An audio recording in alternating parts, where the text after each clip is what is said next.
Hi, beautiful people. I hope that you're doing well. Happy Monday for some of you. It's Monday. It's 11:22 here, and I just wanted to give you my thoughts on Iran before I do my next live stream. I did a panel earlier with it was mostly Democrats on the panel, and when I tell you I got attacked on that panel from my points of views, it's not surprising. I think a lot of people are concerned about what's happening over in the Middle East.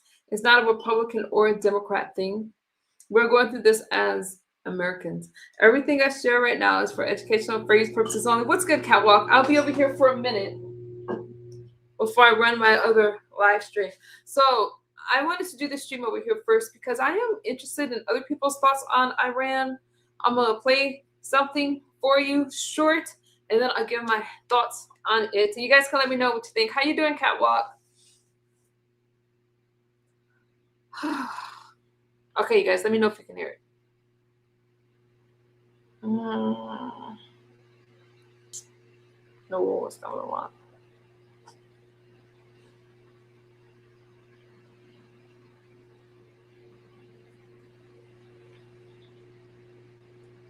Coming into us from Fox. I'm going to have our producers behind the scenes change the banner, but right now this has just been confirmed, Brian, over the air that Iran's supreme leader, the Ayatollah, has been killed in those strikes. Fox is now reporting that on screen. They're having their reporter speaking on it now as he's live in Tel Aviv. But once again, folks, for just joining us here at home, we've been waiting for this information. We had gotten some insight before from our partners there at Reuters. They were able to talk to us to let us know that Netanyahu, the prime minister, as he just had statements a little while ago, said that there were signs that the prime minister, that the Ayatollah was no longer anymore. This is what he said, according to Aisha Hasni with Fox News. This morning, we have destroyed the compound of the tyrant Khamenei, many of the signs showing that he is no longer. That is exactly what he said in his speech. We have just been informed by Fox News confirming that Iran's supreme leader, Khamenei, is now been killed in these strikes.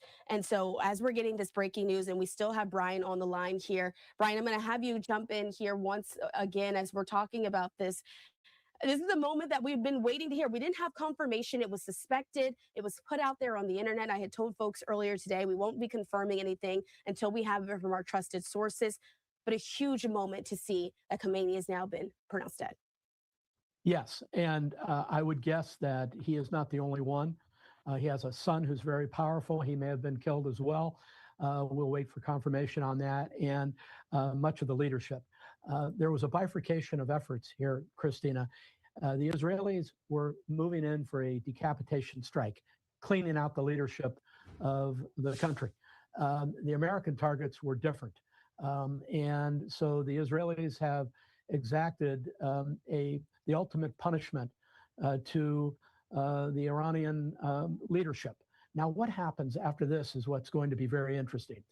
The Revolutionary Guard there, the military, very oppressive people domestically, they have a choice to make. There's now a power vacuum, potentially, if it's not only Khomeini who's gone, but the leadership, to do exactly what Donald Trump asked them to do, which is lay down your arms, and you'll get what he called immunity, so that the people of Iran may rise up and form a new government. But this strike against the leadership didn't just kill the Ayatollah. It probably killed many other people in the leadership. And so there you have it. That's from Bill Melugin. He's citing Trey Yingst, who is now reporting with Fox News on this newest information, that saying a senior Israeli official is the one who confirmed to our colleagues that Iran's supreme leader is now dead. And so we're watching all of this again unfold in real time alongside with you. And so it was the Iranian supreme leader who was killed in these strikes as a part of this massive joint military operation between the United States and Israel. Israel's ambassador told this also to officials in Washington, D.C. Other officials are now confirming to different media outlets all around the United States that this is true. The 86-year-old Khamenei led Iran for 35 years. making him one of the world's longest serving authoritarian rulers. His death, though, is a massive blow to the regime and could accelerate, as we've been speaking with here with Brian, on its collapse, which the United States and Israeli forces have staged as a goal of this operation. The killing is going to continue to set off a succession crisis with no clear answer, as Brian was just discussing. I do want to note that under Iran's constitution, a council of clerks is meant to select a new leader, supreme leader. But Israel's strikes have also targeted senior Islamic Revolutionary Guards, that's the IRGC that we've been speaking about, their commanders and political leaders as well, leaving the regime's chain of command in disarray at this moment. And so that's the latest breaking news just coming into our newsroom. Fox News.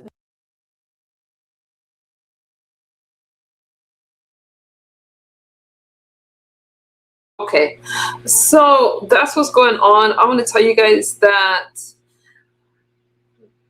I don't want to think of Iran having nuclear weapons. The reason why Iran does not have nuclear weapons is because we have destroyed other facilities where they're building it. And it is for our national security. Anytime something has to do with our national security, I'm all for it. I'm all for it. Oh, thank you, Claude. So, something I want you guys to 23 B-Rad. So I don't know, but when I was listening to commentary on the YouTube streets or listening to people's commentary, I did come across a video with Iranians, American Iranians that live here, and they were celebrating. They were saying that they felt free. They're looking for a new leader and things like that. So I don't know what the response is going to be like. I do hope that Donald Trump does not let up, that Donald Trump does not back down as far as the negotiations go, because again, I am not comfortable with Iran, who has been known to threaten the United States having nuclear weapons. Now I'm going to play something for you before I get out of here. And it took me a while to come up with these videos, but this kind of summarized my thoughts a little bit. 23 B-Rad. Oh, you're talking to. You're in Kansas? Shout out to Kansas. Hang on, let me find this for you real quick. Thank you, Claude. I appreciate you.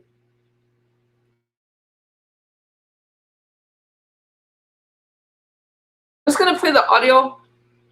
I've only been here 7 minutes. Okay, good. I'm just gonna play the audio for you guys. It's a short clip, but it's with Donald Trump and Ben Shapiro. Ben Shapiro is known to be on the conservative. He's a conservative. He's conservative in his thinking, and I'll let you hear what he has to say right now. Let me know if you guys can hear it. Places to solve this problem through you know who this is right here. But one thing is certain, I will never allow the world's #1 sponsor of terror, which they are by far, to have a nuclear weapon. Can't let that happen. Is the United States going to seek an It's off-ramp by basically cutting an even weaker version of Barack Obama's JCPOA deal? I don't think it's clear from what the president is saying right there which direction he's going to go. Now look. Okay.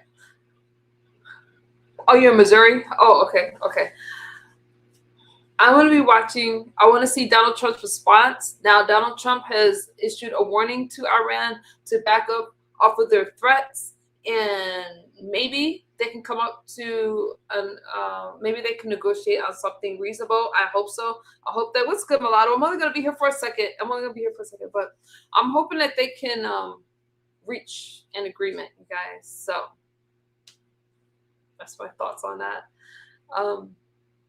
I know I was only here for a short while today, but I will hopefully come live longer on this subject. I don't know what you guys think about it. I was hoping to get you guys' point of view. At one point, America's relationship with Iran was very good before the assassination of Shah. But they never agreed to. Let me drop a link in case anybody wants to go. But they never agreed to not build nuclear weapons. Now, somebody told me earlier, they made the comparison to Israel having nuclear weapons. I get that, but Israel is not a threat to the United States. and they haven't been known to just act recklessly when it comes to weapons and things like that. Now, I can get into a whole stream about that. I'm not going to. But again, when you have a country that has been declared a terrorist group against the United States, we do have to come up with some type of agreement to protect the United States. Okay? Because I don't want to go into a nuclear war with other countries. That's how I feel about that. But okay, Uncle Claude, I do agree with you, but I don't know if that's the case today. There's so much that I've been watching as far as this goes, and some of the comments that I've been hearing. I think that a lot of people aren't really understanding, and they feel that the United States is interfering with what's going on in Iran and Israel, and it's not our interest, but it is our interest. It is our interest. Israel is our ally. Not only that, but Iran has been using Houthis, which is a terrorist group, and they've been attacking the ships going in and out of this, in and out.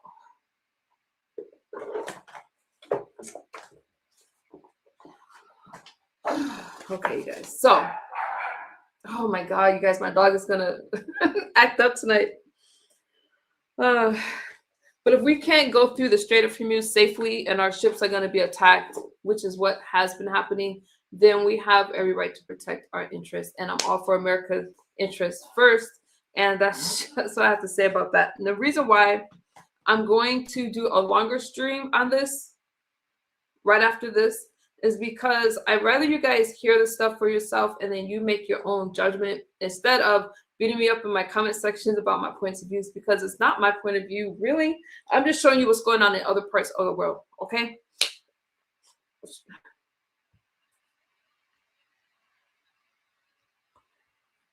Hey, Claude, my dog is my dog away real fast. Oh, I heard him. I heard her. Excuse me. What's her problem? What time is it? Okay, I will be very timed today, so I'll get right to the subject, because I want to show you guys on my next stream. I'm going to lay out what is exactly happening over there and the latest as far as what Donald Trump has been saying versus what's happening in Iran. And I don't understand the pushback that he's getting, but welcome. Good morning. See, I got my camouflage gear because I feel like fighting. Oh no! Yeah. I'm sorry, that was. Yeah, I see you got your cami gear going. Oh my God! Camouflage, yeah.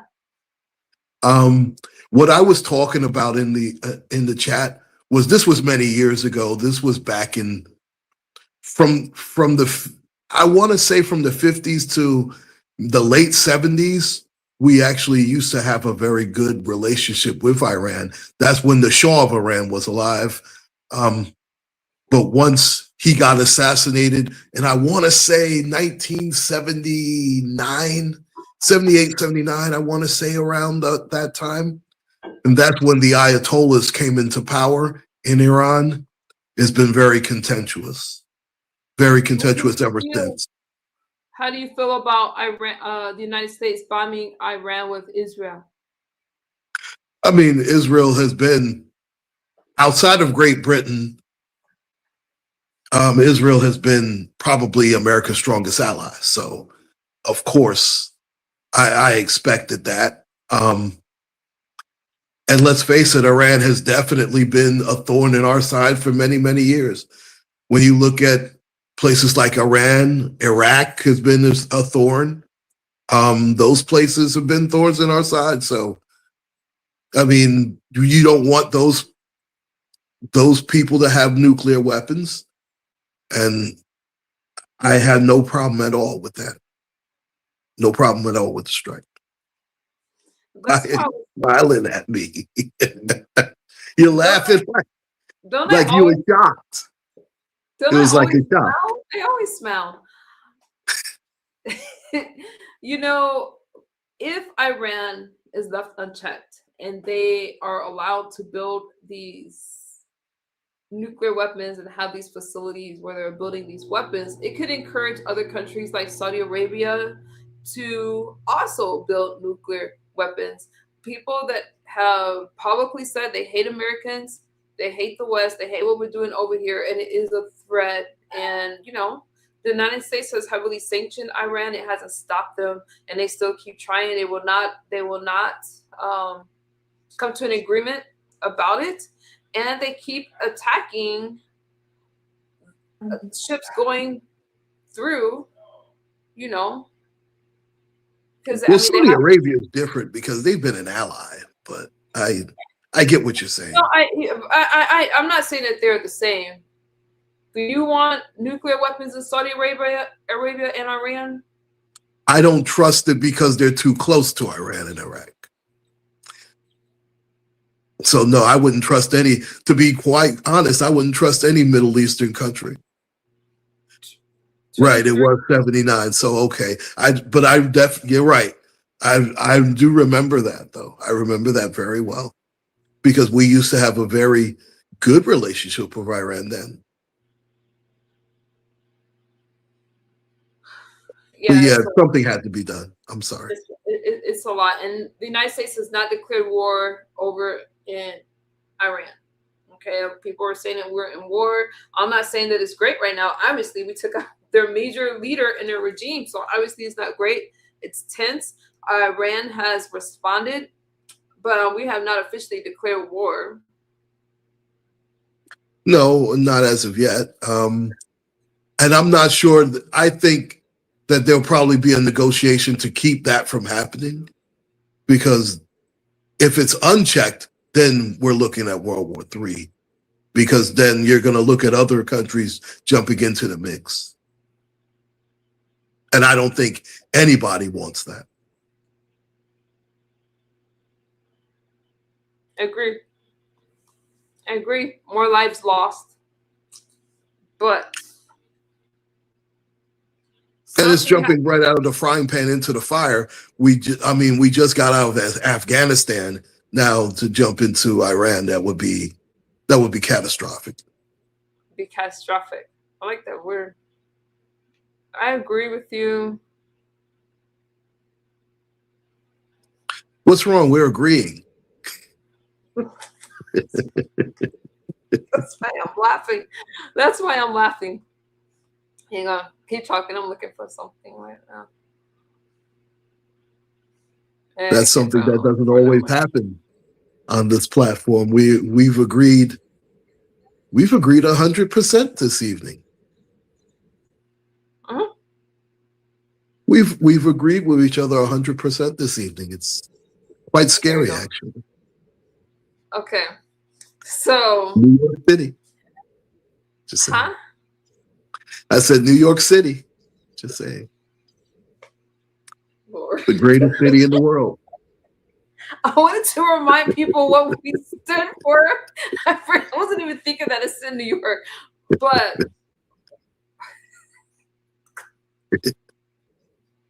I wanted to remind people what we stood for. I don't see. Have you seen the response from the Iranians? They are overwhelmingly happy. They are celebrating. I'll say. Well, it's a regime that's been very, very oppressive towards their people. Yeah. So they're ecstatic. Very similar to Venezuela. You see, the Venezuelan people were very happy that Maduro is gone, and that's another thing I think that's been lost. And as you know, have I been harsh as a critic of President Trump? If you want to say I have, it's fair, but I've also been fair as well when he's done the right thing, and he has in a lot of ways. The Venezuelan going into Venezuela and taking out Maduro, bringing him to justice, that was a very good thing. He did the right thing there. Going up against these cartels, nobody else had done it. And going into Iran with Israel, who's been a partner of ours for a very long time, since the 40s. That was the right thing to do. You don't want Iran or Iraq with nuclear weapons. You don't want, especially those two, especially. Hang on, let me get rid of my my busy banner. It's a great banner. You like it? I love it. It's the great. I mean, you have the American flag, you have Lady Liberty, and you have the greatest city in the world in the background. I Of course I love love it. this country, and I want to remind people what we stand for. And anything that's a threat to our independence and our democracy is a threat. And whatever Donald Trump needs to do to protect that, I'm all for it. I don't like to preach Donald Trump to you guys because I'm not. He just happens to be the commander in chief, the hardest working president that we've had in a long time. Donald Trump has had to do things that have been unpopular, but when other presidents have done the same thing, there's no pushback. Lady, oh no, 23B Rad says World War III is as close as it's ever been, but it's not a current status. Thank God for that. 23B Rad also said CNN had a woman on that was not real happy, but Fox had a woman on that was extremely happy last night, as to be expected. You're gonna have mixed, and this is not even a Republican or a Democrat thing, because you're gonna have mixed feelings from both sides. Some Republicans are happy, some are not. Some Democrats are happy, some are not. I, for one, am watching. I'm watching. I would like to see the negotiations going forward. They can't keep bombing, they can't keep attacking our ships going over through the Strait of Hormuz. It shouldn't happen, right? I want to make sure that our military is protected, and I don't want to see nuclear weapons in Iran because they have been known to attack the United States. We know the terrorist groups like Hamas, Hezbollah. There's just too many risks to even consider. I don't even want to think about it. I don't want to think about it. They've expressed their hatred towards the United States, and I don't think that's going to change, you guys. I just don't. Hey, what's good, Keezer? What's good with you? 23B Rad says, I think, do you guys disagree with me, Claude, or am I? No, not at all. Not at all. Okay. 23B Rad said, I think there's a very large majority of people that are feeling extremely happy and free. It's really amazing to see this. I've been all over TikTok. I've been on True Social. I have been a lot of places, and they're happy. There's always going to be some that's like, but they're not happy about anything. So nothing that happens is going to make them happy. So I don't really worry about them. Iran says, sorry, Catwalk. Sorry. Catwalk said, Iran is happy and the world is happy. Well, again, they've been a very oppressive regime. I mean, this is something the people can actually breathe. It's very similar. When you have these radically Muslim countries like Iraq and Iran that are so oppressive, you do look at the people, and they do want they want certain freedoms, they want certain liberties. So whenever there's a foot that's lifted from their neck, so to speak, they're going to be very happy.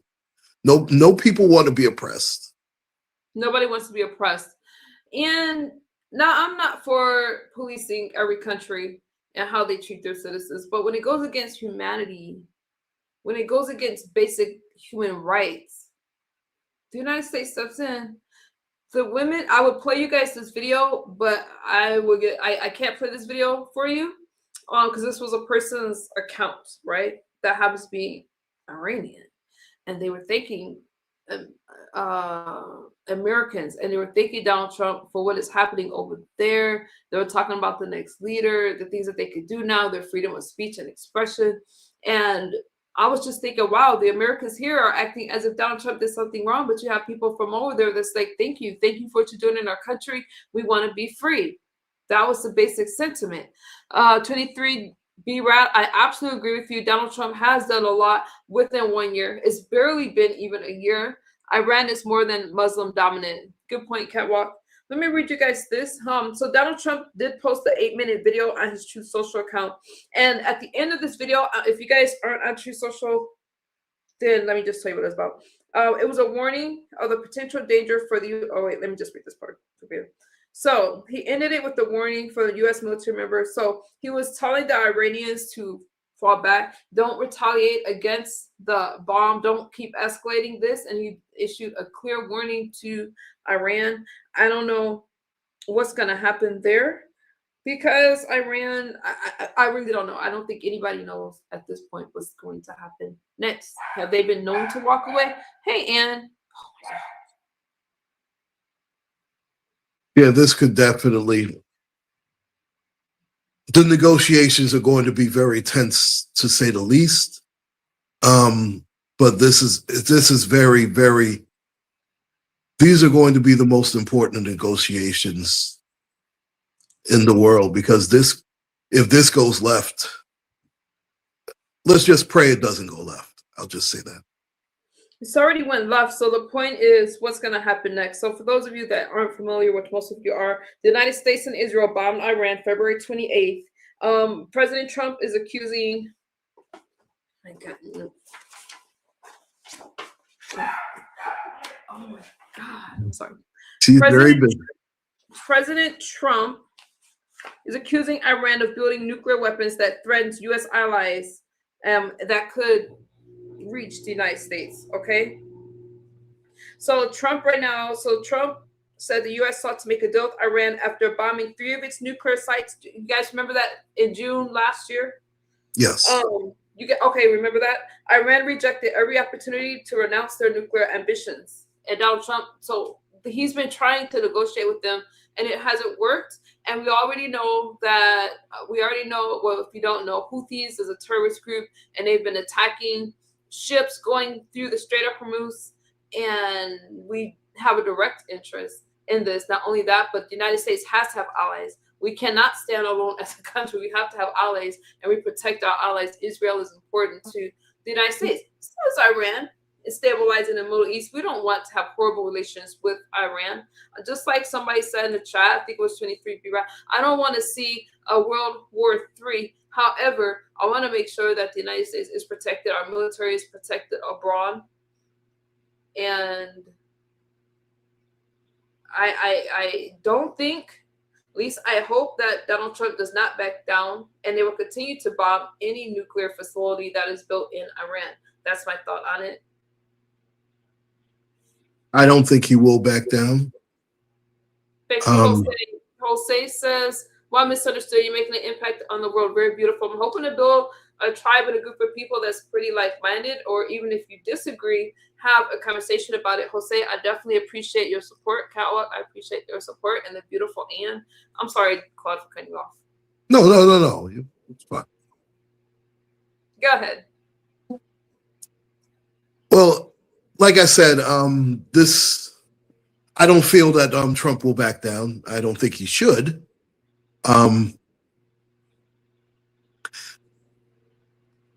Israel definitely outside of Great Britain, Israel's been our strongest ally. So, and it's been by far our strongest ally in the Middle East. In fact, pretty much our only ally.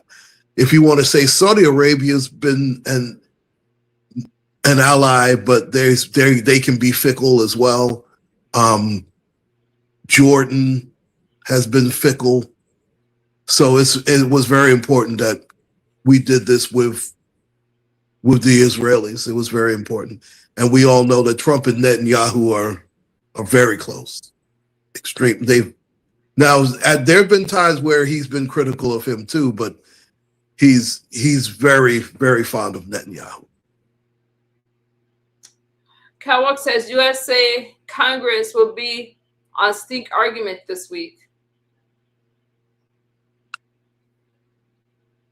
See, now to be fair, and again, you know how I feel about Trump, but then there are certain times. But this is the fact over Trump. But I know you're gonna throw it in there. How you feel about Donald Trump? No, because this is a facts over feelings deal. That's the point I'm trying to make. You have people that no matter what he does, even if he does it right, they're going to be upset at him because it was him.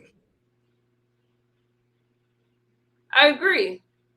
We've seen that when I played. If you guys missed it, my last live stream, I saw it. I probably should have started out talking about Iran, but I was so upset with some of you about your stance on illegal immigration and Donald Trump. So I showed you a documentary that was done in 2011, before Donald Trump was in office, of Obama's stance and how Obama treated the illegal immigrants and how they were complaining about their families, talking about being assaulted in these camps and these prison-like conditions. I showed it to you guys.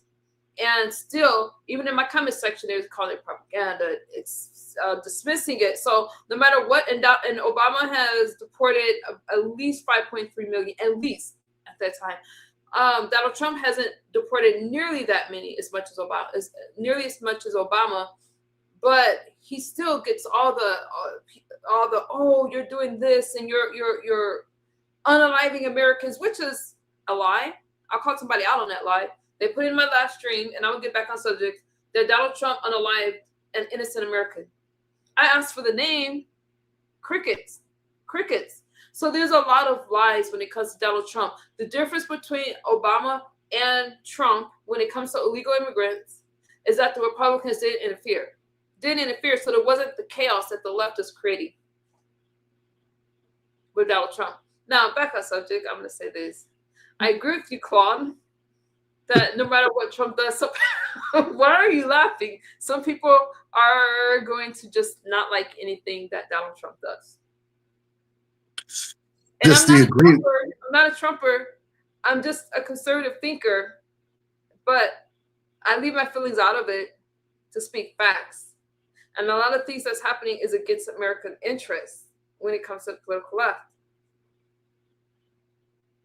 Well, this is a national security issue, and it shouldn't matter who the president is. I mean, he's got to do the right thing. He does. And this is the right thing here.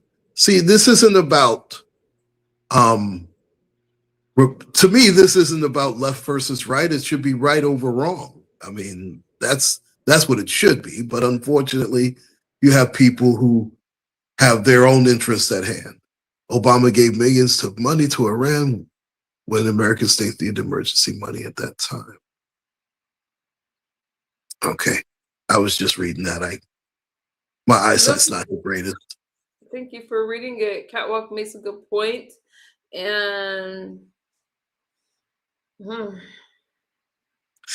people forget Obama's also the person who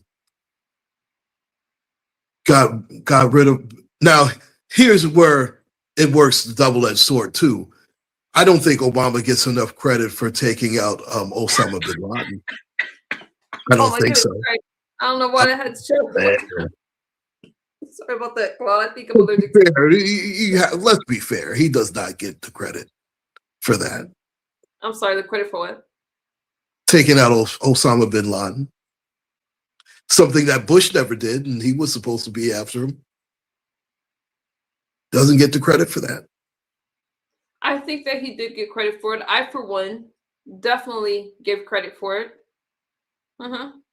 And I see a lot of Republicans spoke about it. Claude, I'm not sure where you got that from, but got that from it's barely mentioned. Okay. And again, I'm not a fan of either one of these people. You know that. For the record, it's not a right versus left thing for me. Okay. Anybody's welcome to chat. It's not a right versus left thing. Going over there, taking out Osama bin Laden is amazing. It was huge. And I do give credit to Obama. I'm not talking about you in particular. I'm talking about. I know, but I just want to make it clear that anybody that takes a stance against anyone that attacks the United States is important for the president to do. Donald Trump doing what he did with Maduro. Congratulations, Donald Trump doing what he did. As far as you got to understand, Iran. No, so some people try to use this argument with Iran, saying that their missiles can't reach the United States. How do we know that? There's reasons. There's ways around that, and they're using their facilities trying to build long-range missiles. To why? It's a threat to our friends, our allies in Europe. It's a threat to the United States. So keep bombing those facilities as they're trying to develop them. They've been declared a national terrorist.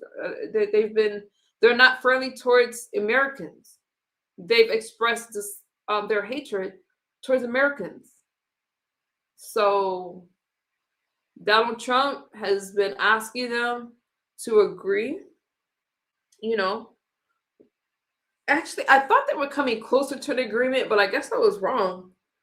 It was obvious that I was wrong because they keep I was about to attempting say it's to obvious. rebuild they keep trying to rebuild their nuclear program, and that's not going to change. Even if we reach an agreement, we lower the sanctions over there, it goes right back to square one. What did you say, Ak? There's three types of Iranians: people who support Trump, people who support the regime, and people who can't stand either. Okay, it's fair. Very It's fair. fair. And it says everybody has a great opinion on this situation. I'm just praying for the whole world and the president because it's a serious situation. Everybody is in danger. And I am with you. Oh, With those, I love those masks. That's my mask friend. No, I love her mask. She always has the best. Oh my masks. God. I'll be right back, Paul. No Let me problem. put my puppy away. I'll be right back. All right. But again, as far as I'm concerned, this is a national security issue. It's not about President Trump and whether you feel a certain way about him or not. He did the right thing here. And anybody that feels that he did not do the right thing, imagine Iran if they had the nuclear capability of reaching the United States. It would be, the panic would be ridiculous. We all remember what happened with 9/11, how bad, even though it galvanized the country for about 3 months, but the devastation and the loss of life, I mean, we can't, it would start World War III. And a world war would be devastating. And it would be something like we had never, ever seen before. I mean, I get goosebumps thinking about it. Because these people, it's not going to end well. It's just not going to end well.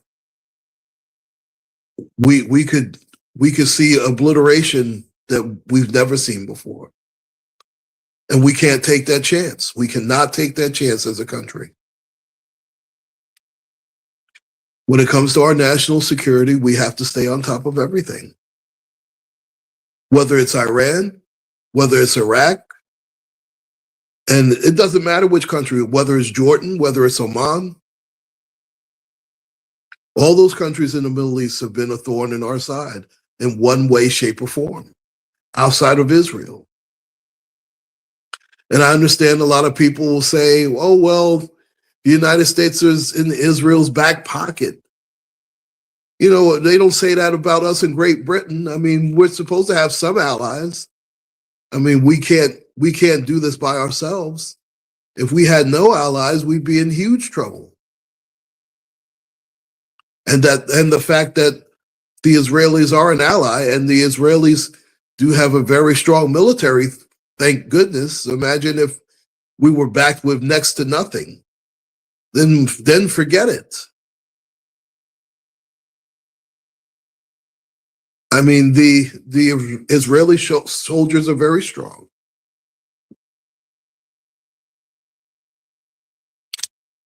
We need those guys to back us up, and luckily we do have that.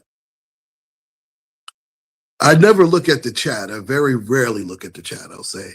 So please bear with me. And I see where he said, Ox 574, I agree. The regime needed to be taken out. For context, how I know a little bit about the situation is that I have a close personal friend in the Iranian military. And he wanted the people to overthrow it. Okay. Now, you said no, it would not start World War III at all. All weapons throughout the world, including Russia and China, would be pointed at Iran. Not too sure about that, because I know that Iran and Russia have been in bed with each other for quite some time, too. So we got to be careful with that one. Because there were many times where Russia has funded Iran. In fact, one of the reasons that Iran has nuclear capabilities is because of Russia's past engagements with Iran. So we have to be Oh, careful. I'm sorry, Anne. I didn't mean to leave your comment up there. My apologies. Go ahead, Claude. Oh no, I'm done now. I was just keeping it warm for you. Collagen. Collagen water. I'm out of collagen. Again? It doesn't stay long. I have to go, you guys. I drink this collagen water because, see, I'm glad y'all over here because I can't talk this way to you guys on my other stream. But I drink this collagen water so I don't look stressed out. It's just good for me. It's good for my muscles. Cause I got to exercise after these live streams. I'm telling you, when I'm looking at the things that's happening in this country, whew, I got to do something to distress because I listen to the news all day. All day. What were you guys saying? Oh, you agree with God bless Trump. God bless Trump. Iran is unstable. Thank you for being a member, Scott. Thank you for being a member, Claude. I appreciate you guys and your support. I can't monetize these streams because I don't know. Subject matter. I can't monetize these live streams, you guys. So I thank you for helping me. Thank you for supporting this commentary as I push out, the truth. Yeah, Iran is unstable and supports radical movements. So I approve Trump's actions. I'm very concerned about Iran's nuclear program and long-range missiles. Scott, so am I. And that's exactly that's what I was talking about. That's what I was talking about. Iran has warheads that could reach Europe. Facts, Catwalk. Facts. And you all need to think about BRICS. I was thinking about BRICS, the intergovernmental group. I was thinking about them as well, Kaiser. And actually, the live stream that I was on, if you guys want it, well, not right now, I don't have it set up, but I can show it to you guys. Or you can go watch it. I was over there on a panel where they kept talking about BRICS. BRICS this, BRICS that. I understand what you're saying about what Claude? No, because you were exacerbated just now. He was like, because of the panel. Because of the panel. And I want to do a part 2. I wish I could have streamed it for you guys over here. You guys, when I tell you that the lefties were after in you, lefty. Yeah, it was a lot. But I hear you about BRICS, Kaiser. That was all right. The one thing about this is, and I shared you guys' thoughts with Ben Shapiro, right, after Donald Trump spoke. It's not a right versus left thing. On this one, you have both sides either approving of Donald Trump or disapproving on Donald Trump, depending on how they feel about war, how they feel about the possibility of American casualties for the possibility of a war. We haven't declared war. But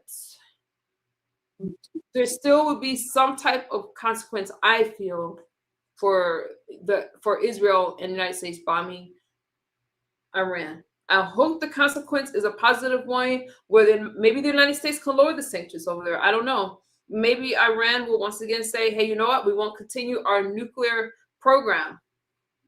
We'll agree. I just don't know what's going to happen as far as that goes. You got to love We can't trust them. Catwalk. We feel the same The about problem with Iran is you can't trust them because they did this before and said that, oh, well, we're going to stop our nuclear whatever. And then they started up again. So we can't trust them. There has to be some oversight over there. So, and the problem is that is going to have, Go ahead. that is going to have consequences. So we're going to have to keep monitoring these guys. Got to keep monitoring them. I don't want to see another 9/11. I don't want to see, now there's some conspiracy surrounding 9/11, but I'm not a conspiracist, so I'm not going down that rabbit hole. I don't want to see another 9/11. That was horrible. It was heartbreaking. Can y'all believe that some people didn't even realize it happened? So when I tell you that I changed my platform to bring awareness on what's happening in the world, I was talking to someone after 9/11. I'm like, my goodness, this is terrible. Did you see what happened? And I'm like, what? And this was a couple of days after it happened. So I'm trying to help you guys to be aware and break it down little by little. There is anyone can come and join the conversation. I'm not trying to influence you guys, but I am telling you guys that this is huge what happened over there in Iran. And You know, I used to work in that area. I thought you said I used to have an office that you could look right at the World Trade Center. I used to work in that office, and luckily my hours were from 4 p.m. to 12 midnight, because I remember when 9/11 happened. It happened about 8:45 in the morning, and I did work in what is considered ground zero there in that area. So it was an eye opener, to say the least. It's a day I'll never forget it. I can remember it just like yesterday. wow. That was just unbelievable. Yeah, tell me about it. My mom was so scared. My mother and my sister, it was so hard, because remember, all the communications were down for a long time, and it was hard for us to get in contact with each other. And once they found out that I was okay, it was a huge sigh of relief. I'll never forget 9/11, never. It did galvanize the country for a while, and unfortunately, it went back to normal.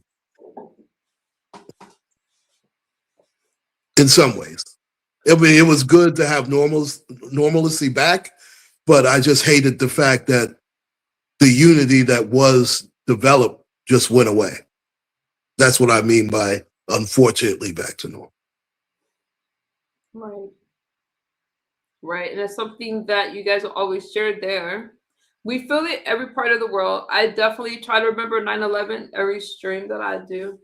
But you're right there. So, I'm just glad you're okay. Act says, I'm seriously trying my opinion on the situation. Yes, I think the regime should be taken out, but I don't think we should have gotten involved. But it was a threat to our interests. Act, I understand how you feel. A lot of people feel that way. Israel is an important ally of the United States. Not only that, our ships have been attacked by Houthis. There's been already threats to the United States, and they were a threat to our national security here. We do not want Iran to have long-range missiles coming into the United States. So it's not just about Israel. They're also a threat to American allies, our allies over in Europe. So it does interfere with American relationships. We get some more imports. We have to go through. I keep leaving y'all comments up here. I'm so sorry.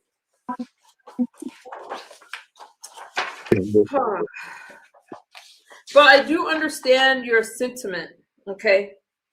There's no way to go through the Strait of Hormuz without dealing with Iran, obviously, all right? But it's important for us, we get some of our oil there, not all of our oil there.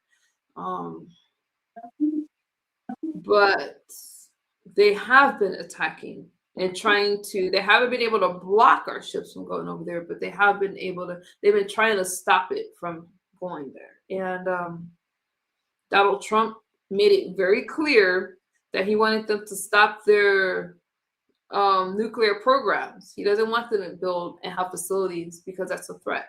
And if they get long-range missiles, I don't even want to think about what could happen next. I just don't want another long war. I mean, again, we just got out of Afghanistan. That was much longer than what should have been. And then to have to go into Iran, it would be, it's not in our best interest. It's not in our best interest. It's all in line with the creation of a new world order. The Russians and Chinese have already factored Iran in. Hey, Bob. I needed a better job back then. Look at what's happening in regards to the relationship between the United States and Europe. That's why I wanted you to watch You wanted me to watch it? When did you tell me to watch it? Did you beautiful?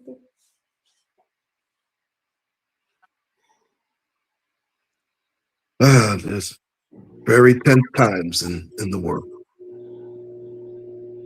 So you guys keep praying. Keep just be aware. And oh, okay, Keezer, no problem. Just be aware. And I will just keep praying for our country. I'm very interested in what Donald Trump's going to do, and definitely paying attention to Iran's response. If they'll back down or will they not? And then if they don't back down, what's the United States' next move?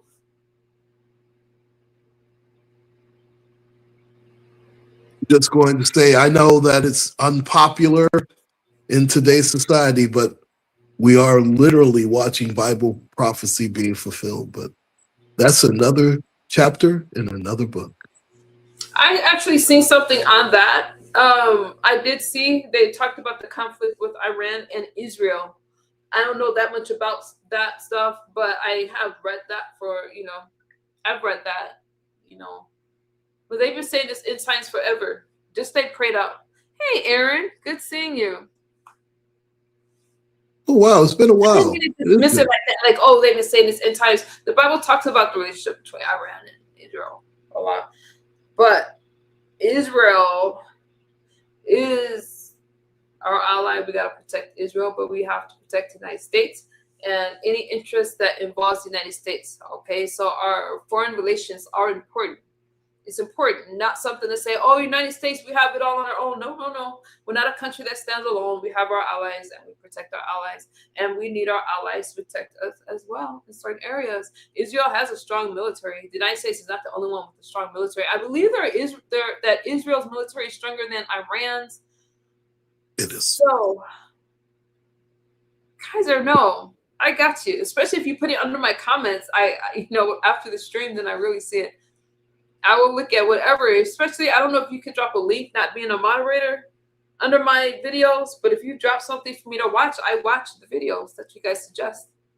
I think this is more like the Jewish state versus Islamic state. The United States is mandated to stand up for Israel.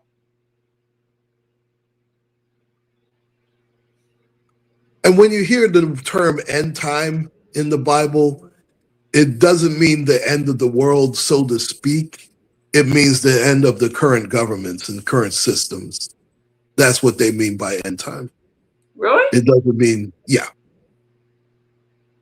You know what? I'm going to have to do a video on this very soon. I'm going to have to break it. What was that for?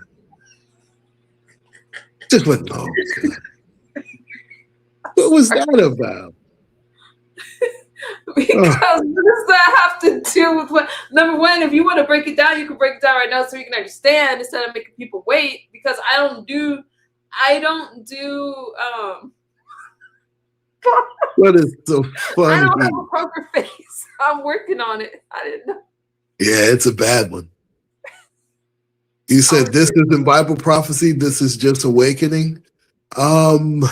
Catwalk. That's what I was thinking. Yes and no, but that's another story. Again, that's another chapter in another book. I'd have to, because it'll take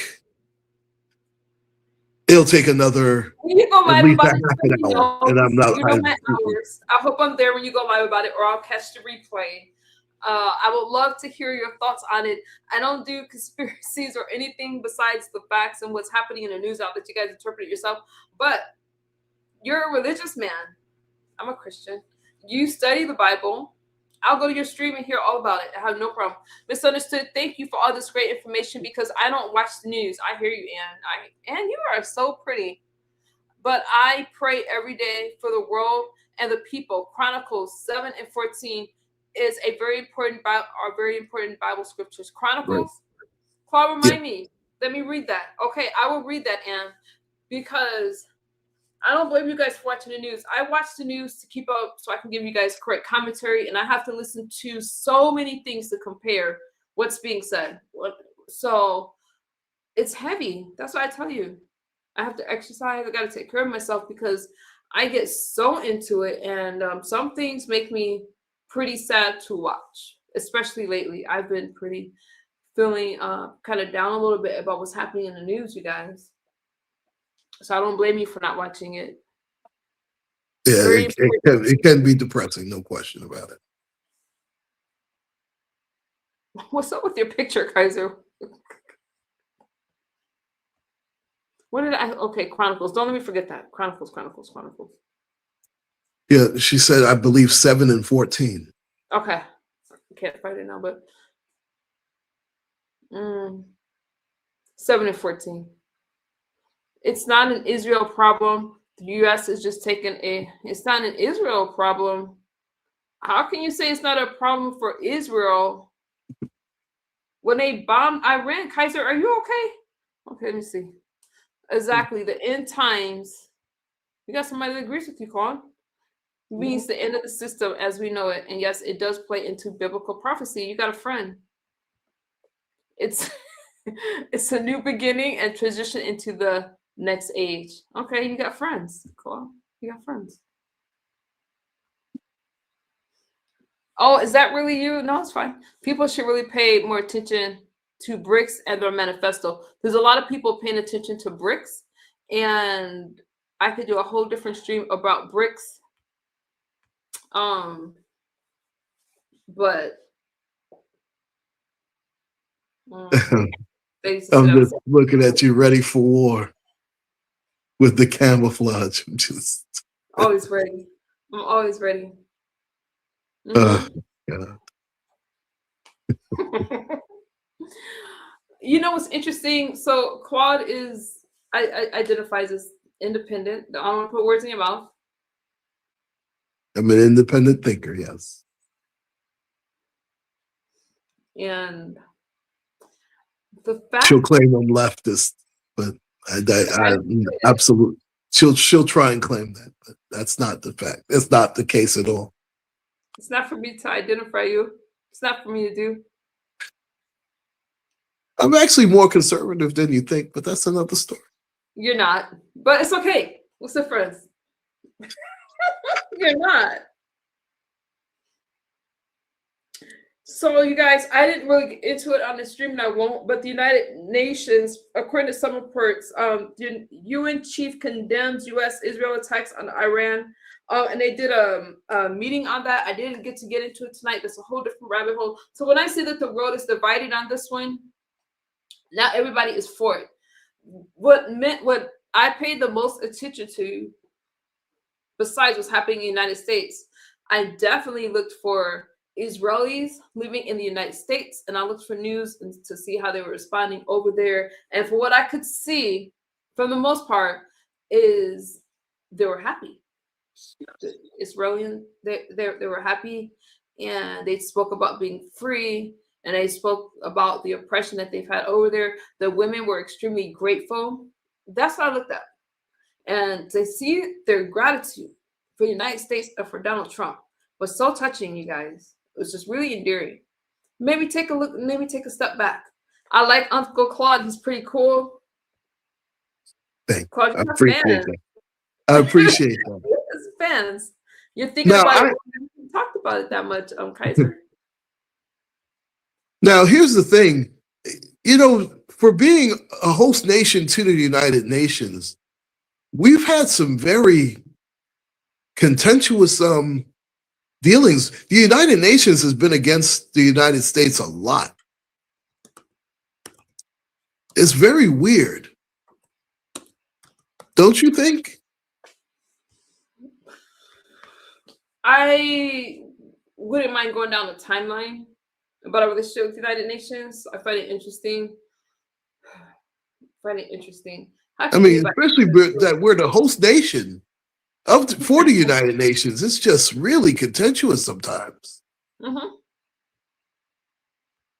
Catwalk said America in May 11th, 1948 was the first vote to make Israel a country.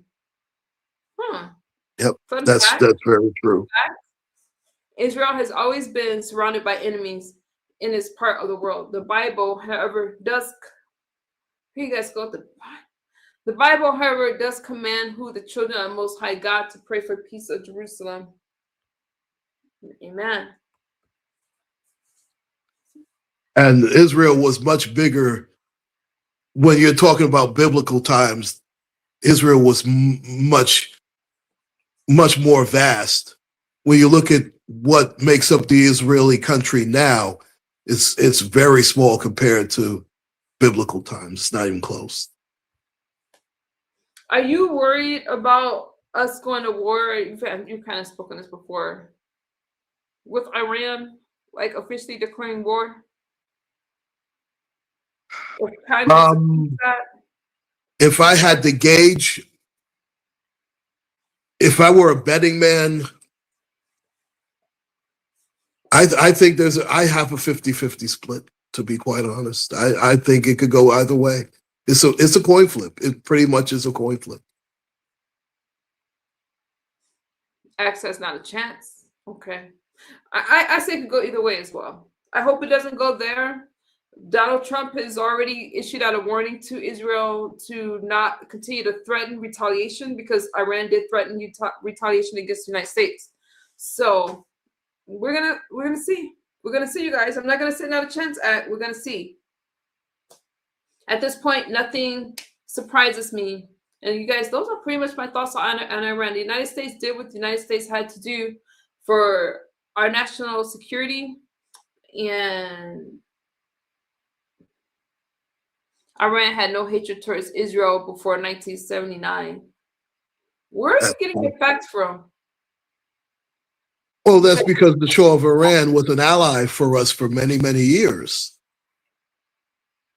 79 is when the Shah of Iran was ousted, forced out of Iran. And that's when the Ayatollahs came into power. And ever since then, it's been contentious with Iran. The British Prime Minister is asking for Iran and the United States to continue to negotiate. So I don't think anybody wants to see the United States in war with Iran. They're still asking for negotiations. Well, that's a good thing. And we'll see what happens.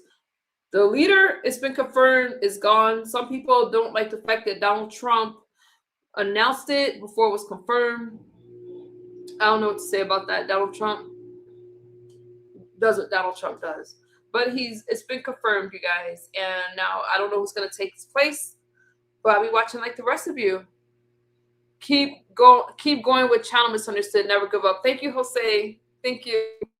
I appreciate the encouragement. It's not easy. God said to Moses, as much as he could see will be the country as he brought the Hebrews. That's beautiful. That is beautiful. I love when you guys I love the fact that you guys bring that here. Good morning, TC. We're just talking about Israel. Hey, TC. Oh, he got excited. Yeah, that's my friend. We love TC. We love TC. TC, I don't know if you have thoughts about Israel, but that's what I was talking about. And I'll be watching with you guys. I'll continue to update you guys. I will continue to pay attention. Okay. TC, he wasn't even that excited to talk to MU. No, we love TC. How dare you say that? I'm always happy to talk to you. I disagreed with TC. I don't know what happened with TC on the panel. And when I tell you that my comment section got beat up over TC, my Instagram post got beat up over TC. Oh, you have to catch the replay of that. Of what? I They have don't to get catch any TC, man. You guys. No, I'm talking about the remember what you were. Oh, never mind. I'll remember what you guys were mad at me over TC. No. I have to catch the replay. Oh, which one? Catch the replay what? The debate. Which debate? What are you talking about? I'm sorry. Spit it out. Whoa. That came out louder than I. No, it was over at the other channel. I don't know what you're That's talking why I about. was like, I have to What catch are the you replay talking about? Okay, I don't know, you guys. I'm because lost. I don't want to mention the channel on your channel. I don't want to. Oh, okay, then. That's why. That's why I was thinking out loud. I apologize. That was weird. Let me Oh. They're like, TC, where have you been? Y'all knew she was coming.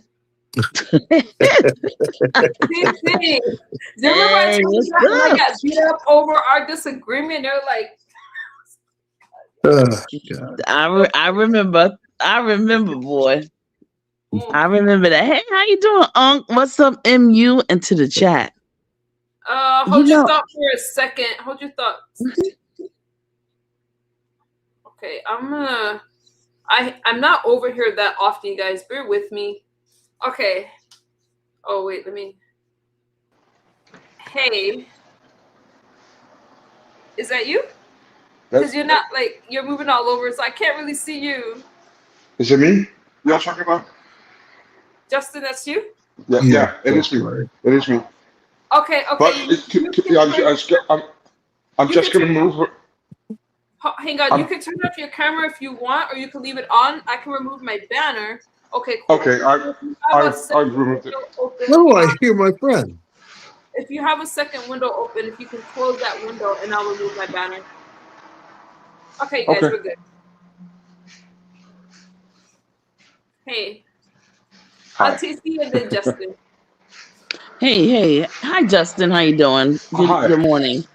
Good morning. And good morning to the chat. You know, somebody said MU in your chat, and I'm in complete agreement with them. That people needed to watch the bricks. It was I think it was, well, I guess it was you, right? It was me, yeah. Justin, pay attention to the bricks. And I've been paying attention to them ever since they formed some time ago. I want to say that in reference to Iran, that there's there's something up here, and I think that we ought to pay attention to the new world order in the direction that it's coming in and going to, and it's already in existence. But now I think that they're really now positioning themselves. If I'm not mistaken, Israel is Israel the state of Israel or the country Israel? That's a new country. It was founded in 1948, right? Wasn't it? Yeah. It's the same country, state. Okay. So Israel, as we know it, Jacob, correct? I had a little Right? Yep. You're asking me about the Bible. Is Israel through Jacob? When it comes to the Bible and where Israel's from, you guys have me on that one. I had to listen to you guys on that one. Okay. Well, Jacob was renamed Israel. Israel, Oh, great. actually. That's what I know. Okay. Right. Yeah. There's a lot And of so background noise. I'm gonna make sure I'm get ready to talk, just so I can. Okay, go ahead. It's so much going on with this whole Iran. We had a situation with Iraq, but I think it's about positioning again for resources. There's a new positioning for resources because of the way. Wow. Okay, somebody's with buses and stuff. No, I'm just standing outside. Sorry. Audio. Let me. I'm gonna put it on mute. So it's okay. It's okay. I don't mind, but I want to hear what you guys have to say. Go ahead. So when we have this thing about resources, these things happen now. I'm watching. I'm gonna just say this as I always have and I always will. This is about watching, but I think that this is about resources and the United States standing on their business as it pertains to having access to certain resources. I'm really interested more in Greenland than I am with this Iranian thing, to be perfectly honest. I've actually been making some moves to do some investments in Greenland. I think folks need to watch it because of where it's positioned. Um, I've been watching Neil deGrasse Tyson, if y'all know who he is. Neil is very close to me. And I've been listening to a lot of the things that he is saying as it pertains to Greenland. And so I think Iran is the deflection, and Greenland is where we need to focus. Well, I respectfully disagree with you. I feel that we have to focus on both. Mhm.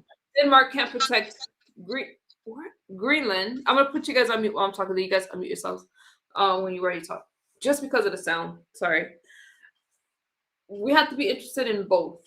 Iran became a threat because, once again, they refused to stop their nuclear program. They refused to agree not to build nuclears, not to focus on long-ranging nuclear weapons. Greenland is also our interest. So I feel that it's important to be interested, not for you to be interested, but for the United States to be interested in both. You guys bring up BRICS. BRICS, their interest is the de-dollarization of it.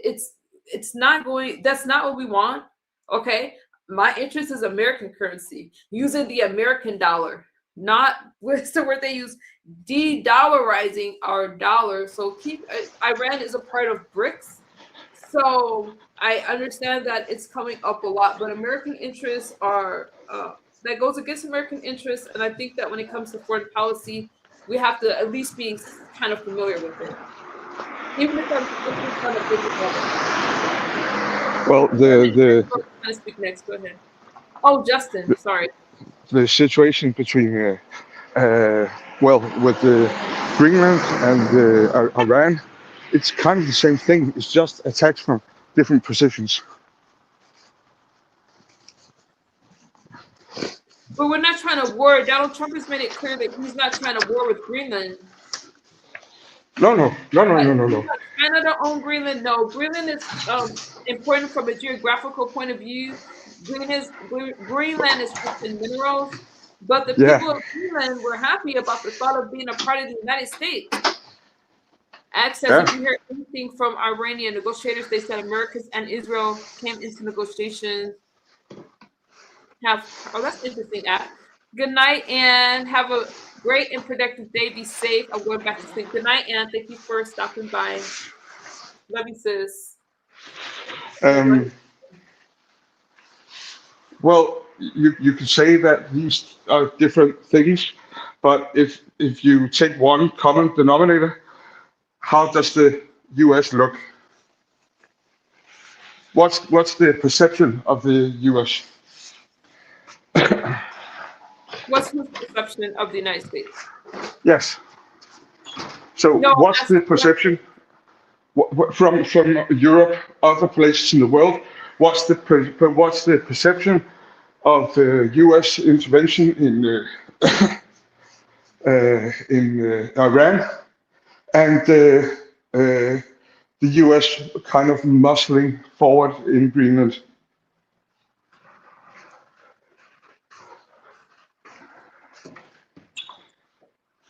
Did you hear me? Oh, you're asking me?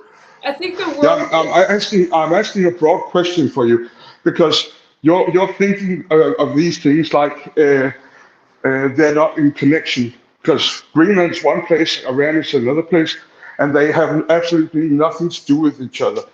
Well, if you look at if you take BRICS perspective, well, it's kind of their battle plan.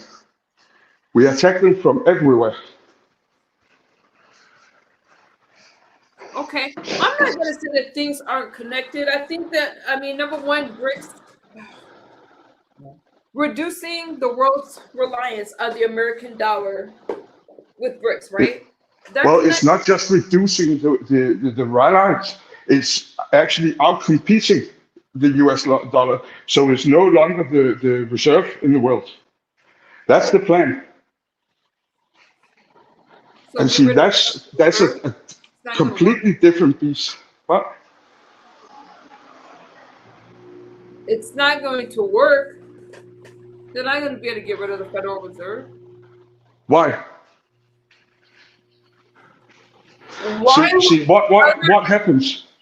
What happens is that U.S. Is in a major deficit, and as long as this deficit continues to grow, the U.S. won't, the dollar won't be worth the amount it's worth today.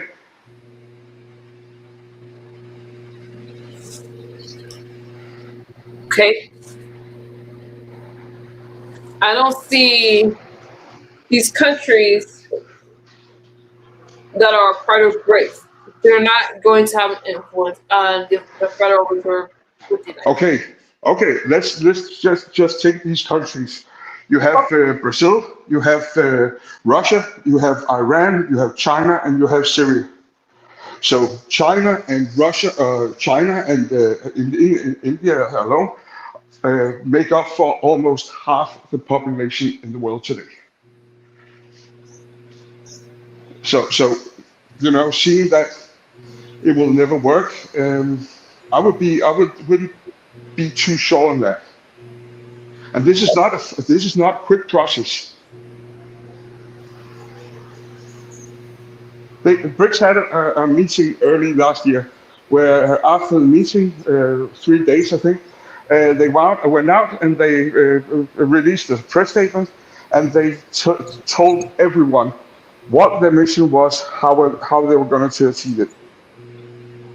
And I think the West is just looking at this and thinking, yeah, run back to your plate and little boy. It was not a very smart reaction. And now you can see how the relationship between the US and Europe has become, because we have, honestly, in Europe, we have stupid politicians here, really stupid.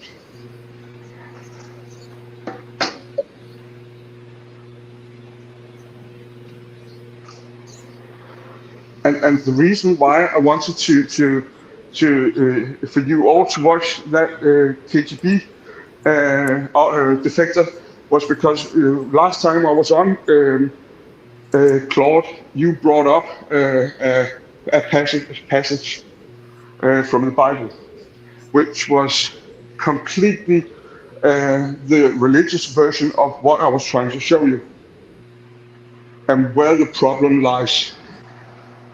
So you can run around and put out fires here and there, but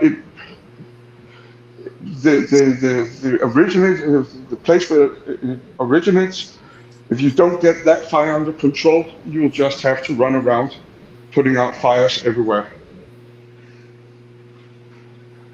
I don't want you to think that I'm being dismissive, because it is important, especially when you have a group whose goal is to reduce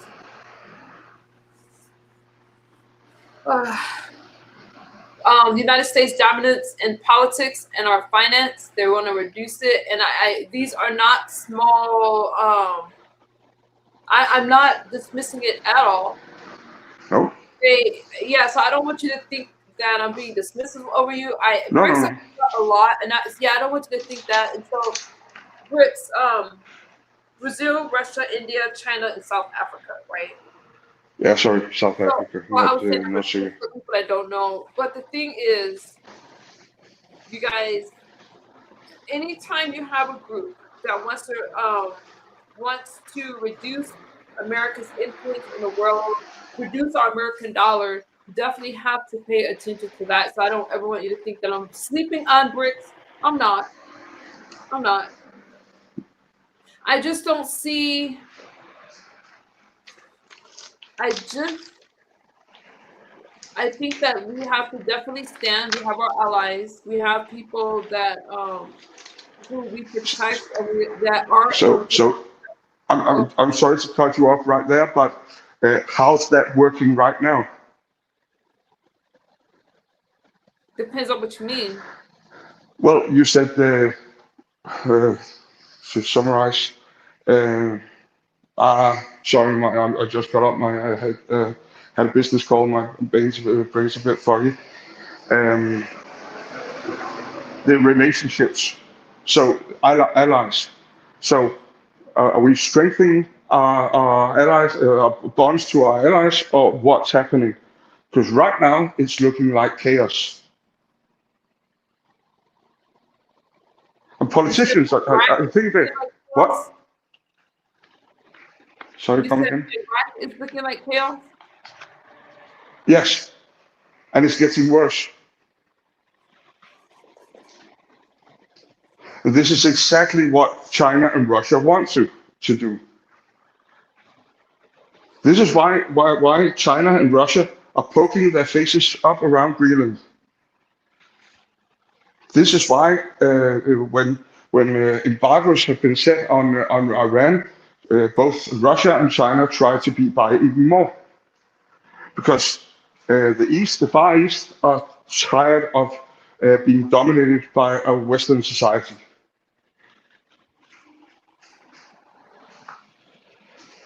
I'm not saying anything about this is right. I'm just stating the facts. That's why BRICS came to be about, and they're turning up the volume, and the Iran situation is completely fitting into this plan. And I told you before, that Iran had no animosity towards Israel until 1979. Then it became a religious question. It wasn't before. Okay.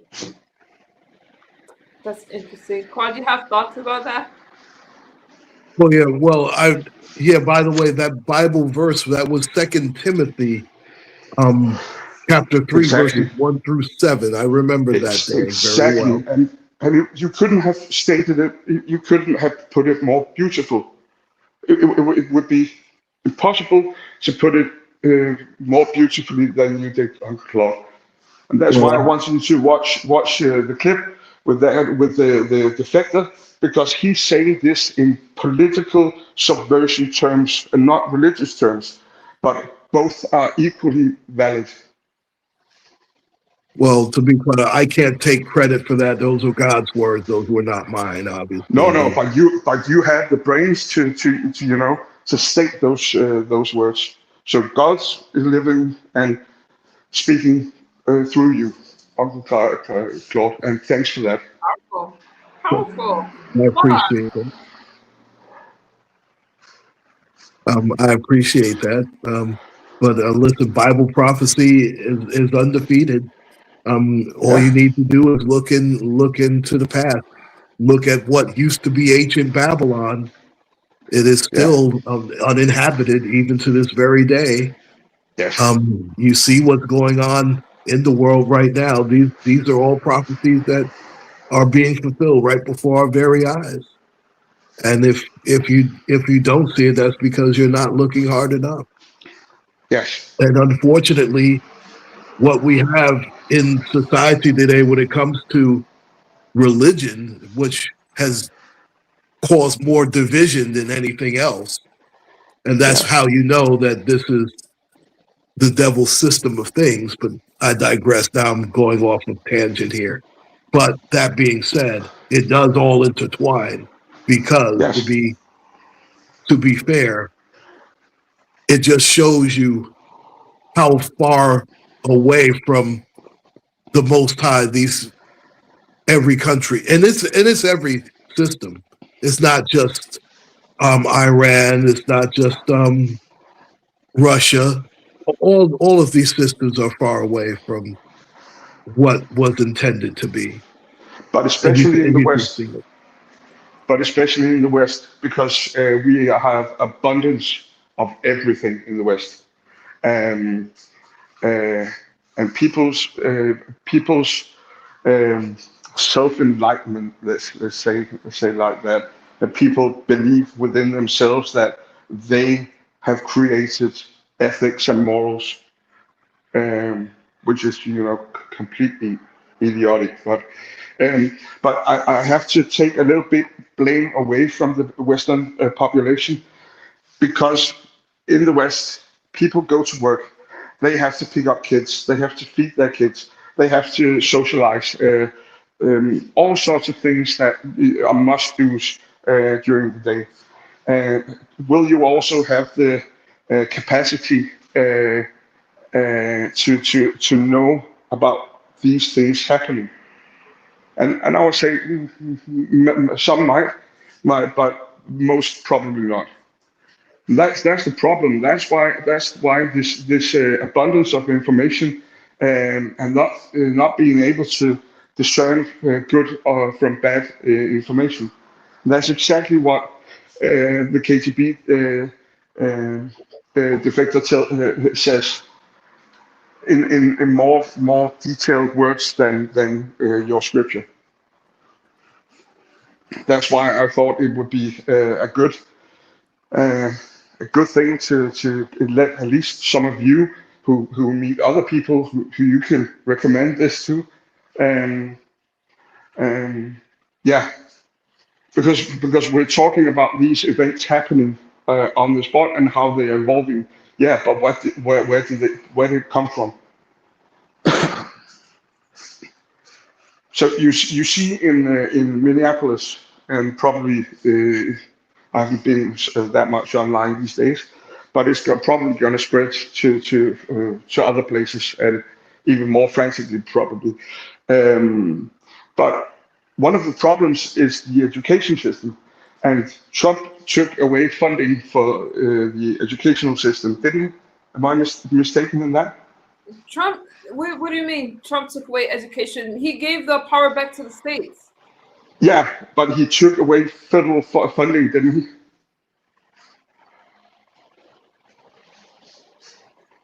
It wasn't highlighted all that much, where I thought it would have been highlighted much more.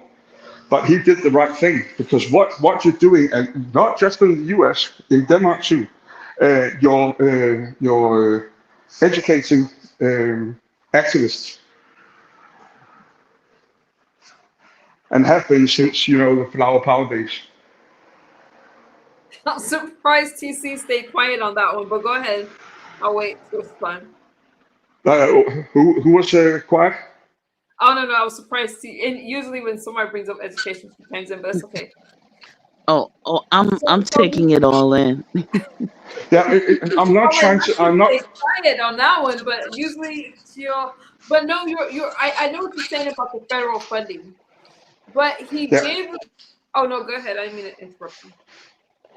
No, I'm not saying that teachers don't have good intentions in heart and provide their teachings as they should. The problem is that the let's say critical theory has become such a hot topic, hot cake, and that you're even teaching this in grade schools, middle schools. This is a problem, because these kinds of theories are very complex and should only be taught on a university grade level, and even there they misconstrue it. So it's the victim narrative, constantly replaying, and people with struggles, they tend to lean more to the victim side of the narrative. This is a problem, and that's what's manifesting. This is why you can allow children, to change genders. Sorry, I'm not going to go too deeply into that, but that's definitely a symptom. And this is why Russia and China and India are laughing themselves cold right now over this. India is not going to be a problem because India just got out of the absolute poverty range. So they are able to feed themselves for more than just $1 a day. And they are 1.4 billion people. So that's a massive result for them right there for Modi. But yeah, so this is so connected that I think that this is very often completely vacated of what we are actually talking about. Ooh, that was Sorry. No, it's okay. It's okay. You gave me you threw a lot at me at once, and I'm trying to. So if I miss something, pray for Iran. Let me ignore Casino right now, so I don't have to get him together tonight. You said a lot. So what I want to talk about without getting too far off track of the subject, you talked about withholding funds. And I think you're talking about July last year, right? Yeah, damage. He's dealing with his family right now. So I think you're talking about last year when Trump. Sometime yeah. Okay, but it wasn't. It was just to make sure that the funding was put in the right areas and the areas that he wanted to focus on. Because if you remember, Donald Trump was taking away programs like DEI related stuff and other things like that, and he just wanted to ensure that the funds were not used for DEI stuff. And that was a lot of the pushback because people said that it disrupted essential services, and so some of the funding. So that was kind of a big deal. It wasn't just that he's taking away education and trying to stop education. It was just some of the funds he felt were used in the wrong direction. But you did throw a lot in there. Catwalk said no federal funding in America is still around, and Trump also gave more money back to Black people. He did, Catwalk, and they were paused for a while. I don't know if you guys remember all that stuff that happened last year in 2025, but it was paused for a minute, and it's still around. And Donald Trump absolutely gave more money to Black universities. Yeah, I know that the Harvard case was quite explicit. But yeah, they might have given something in Denmark regarding this that might not be quite as reliable. It wouldn't surprise me.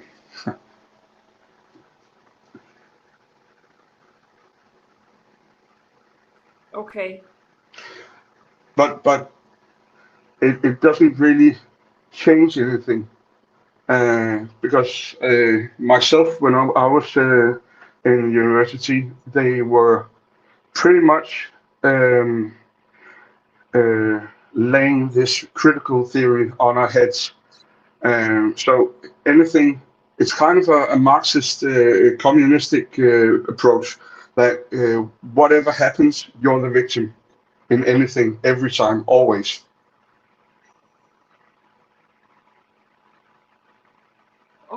Okay. So what's happening is you're being told to what to think and not how to think. And see, at some point, these recipients of these teachings are gonna either trickle down, take positions in teaching, and they're gonna indoctrinate. Let's just take the heaviest word. Pupils with these kind of approaches, these theories. It's very dangerous, very dangerous. I see it in Denmark. I see it. Well, I hear about some of my friends in the U.S. Saying the exact same thing. And this is what's allowing for everything else to happen, because people are not able to to think about good information and bad information. Okay. So this is what ideological subversion is all about.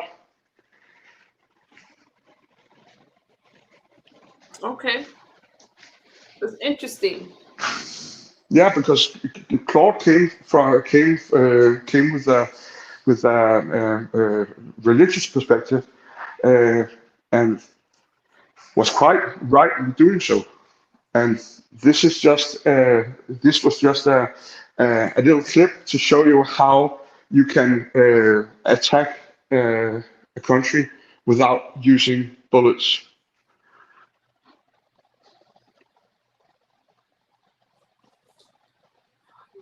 Do you think there's still higher education in the universities in America? Oh, you think there's still higher education in universities in America? That, well, as if we're talking about anything with any education that holds within it philosophy, sociology, you will definitely have that problem with critical theory. Okay. Okay. I don't know if any of the other ones have Okay. any thoughts. I think. Oh, go ahead. Okay, so I I've been listening for a minute. So I wanted to Justin, get some understanding about. You No, said it's okay, something Janice. was They were already going along the way. Go ahead, TC. I gotta turn my air up. It's freezing in my house, but I'll be right back. okay. In reference to the West versus it mainly happens in the West more than any other place. Yes. What was that again? Well, information. Culture. It moves extremely fast in the West. The whole world has social media and global connections, but we have what should you say? We have had such a strong bond. Western Europe with the U.S. Anything, you're kind of a big brother. I've said this on a couple of other occasions. But you're kind of a big brother. So whatever happens on your side will happen here 5 or 10 years later, and it's exponentially growing. What is it that you're saying is more in the West than any other place? Our ideology is easier to subvert because we don't have strongholds on what has been good and what has been bad information.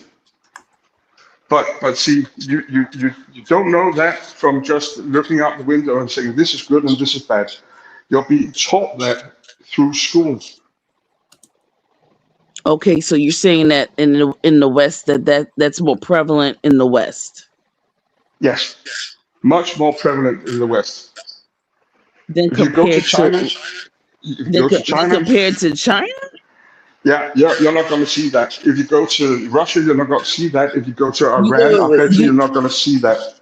You okay? Let me get it right. You mean to tell me that the indoctrination is more in the West than it is in China and Russia?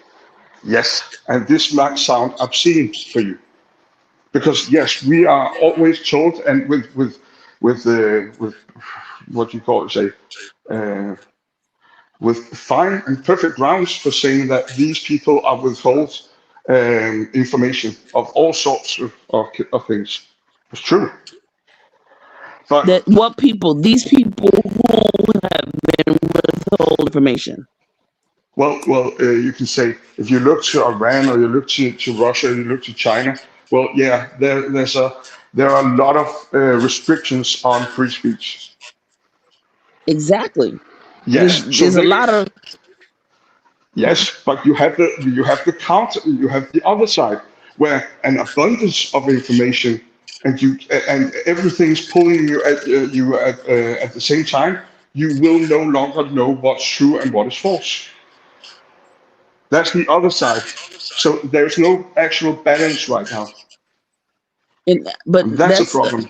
But that's not the West, though. That's China and Russia and certain parts of the Africa, and Yeah, no. there's only I think you because misunderstood me. only certain people are privy to a certain or an abundance of information in these other countries. Yes, When but they're is in the controlled by other things. But these wealthy people, let's say, are controlled yes, by other things also. You know, culture, family structure, religion. So you can take these three parts. You can take that. You can take them out and put them in the dustbin because that doesn't apply to the West. And then you have the other problem that you're bombarded with information every single day. So an argument might sound compelling, but it might be based out of pure stupidity. But if okay. you do, Well, but if you I don't can know agree better, with that. I yeah. can agree So with that, and that was my point I was going to make, because the one thing about it is that here in the West, we are definitely not, I guess you could say, lacking when it comes to choices, when it comes to so much information that you really have to decipher and discern what is true, what is yes, facts, what I is don't know. honest. Do you But know Gideon? but wait a minute. But Sorry. in other countries, what my experience has been is that there's an aristocracy or a class or a caste system, and and only certain people in that caste system have access to certain information. Where in this here in the United States, everyone has access to an abundance of information. Now, Yeah. I'm not saying that it's all true. I'm not saying that it's all right.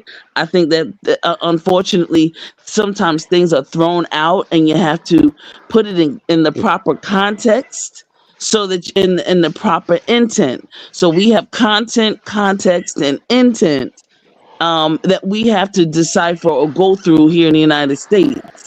Yeah, but you're talking about it like it's a top-down culture. Nothing can be top down anymore without government intervention, and nobody wants that. Hang on, you guys. Is that you backstage? I was okay. Hang on. Sorry. Okay. Is that you backstage? Hello. Hey, what's up? Hi. You guys hear her? Oh, I don't. Yeah. Okay. Very Yeah. weakly. Okay. Yeah. Oh, Yes. do I need to do an introduction or something? Hey, man, this is Trinity Time Travel, so you know. No, you're good. Okay, go ahead. Oh, okay. Okay. So what, Justin? I wanted to understand your last statement in reference to what we just said. What was it that you just said?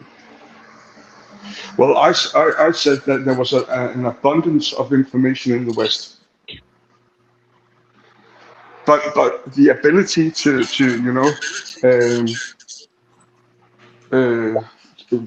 weigh out what is real, what is false, what is true, what is wrong, Mhm. whatever. Yeah, it's all over the place. And you have this sociologist Giddens. Have you ever heard about him? What's his name? Giddens. Where's he from? I think he's Australian. It's been a long time No, since I no. have had to recite him. But he's talking about an abundance of possibilities. So when I don't know, I'm gonna be I'm gonna be a bad person now. So I'm gonna ask you for your age, if that's okay. You can say, go away. Or you can give an estimate if you want, like roughly, because I'm not interested. Are you Go ahead. Well, the Trinity's up, but I was just, I'm listening to you, Justin. Ma'am. We Yeah, don't okay. so it's My okay point. to talk about what you're talking about. Yeah, I'm my point was. listening. I know that maybe oftentimes that might not be the norm, but here with MU, we listen. And Okay. I listen, when I come on here, when I'm everywhere, I listen very fervently to what people are saying because I'm Okay. not emotional and irresponsible because I understand how important these conversations are. And Yeah. so I'm listening to the content that you're talking about, but I'm also listening into in within context. So I do agree Okay. with what you just said, your last statement. I think that here in the United States, or especially in the West, that there's so much information that people, yes, there is definitely a caste system in other countries. And here in the West, everyone has access to all the information, but folks don't know how to discern nor decipher because our school system, and you said it earlier, and I think it's just a matter of being able to square off and round off what you're talking about. Yeah. Our The reason. educational system is so underwater? totally different that I want to make sure I hear everything that you're okay. saying. You sounded a little bit underwater. Sorry. Just wanted you to know that. Oh, okay. But it's just, yeah, I agree with what he's saying, Justin. But I'm The reason. gonna mute so Trinity can Okay. go. The You reason I want to work pulled in the right your act? age. Can I? But I can Or understand you enough. But this is kind of this is interesting because all of us are from. I have a different perspective, and Justin brought up some good points. I think we lost one, and TC did as well. So I definitely want to I, make sure I, I hear you guys. I wanted to give an example. I don't have to use your specific age, but remember back when you were a little kid running around. What do you want to be when you grow up? You had a set of possibilities. Uh, how many possibilities have there become now? It's exploding in possibilities. Now you see pretty much every YouTube on Facebook has some kind of a creator. Probably most of them don't work, but otherwise they're content creators.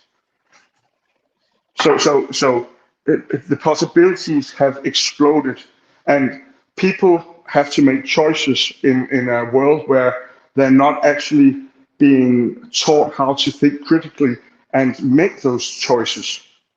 That's the problem. Okay. Did you catch me off? Agreed.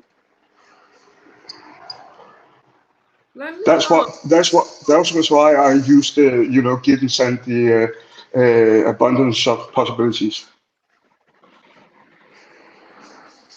Okay.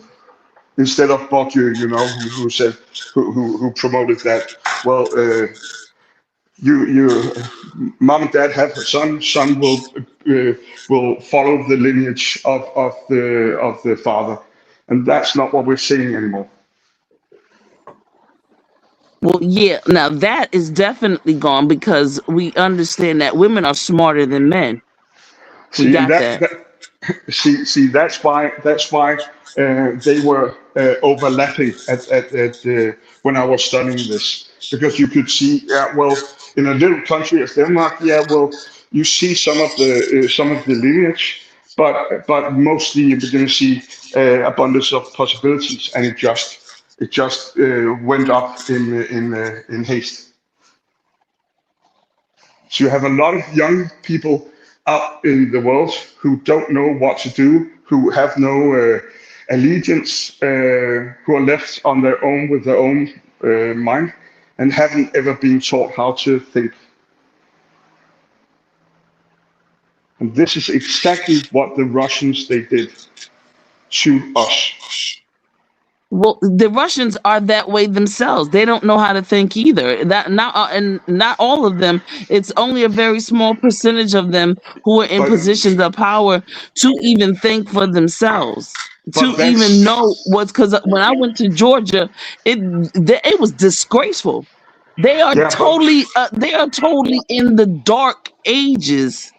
And I mean, and I'm not talking about like, because I'm not fancy smancy either. Howsoever, there's certain things that they are just so oblivious to because it is not their reality. It is not part of their norm, you see, in terms of the world. And I understand it because hell, it's cold 9 months out of the year. They're trying to stay warm most of the time and eat. So they're basically on a Maslow theory. They're on the bottom. They're at the beta. They're poor. They're disgraceful. But then you go into Moscow and it's a totally different situation. You have people that have an abundance of, and of course, their children will never be able to comprehend, will never be able to think because they get everything they want. They don't have to think.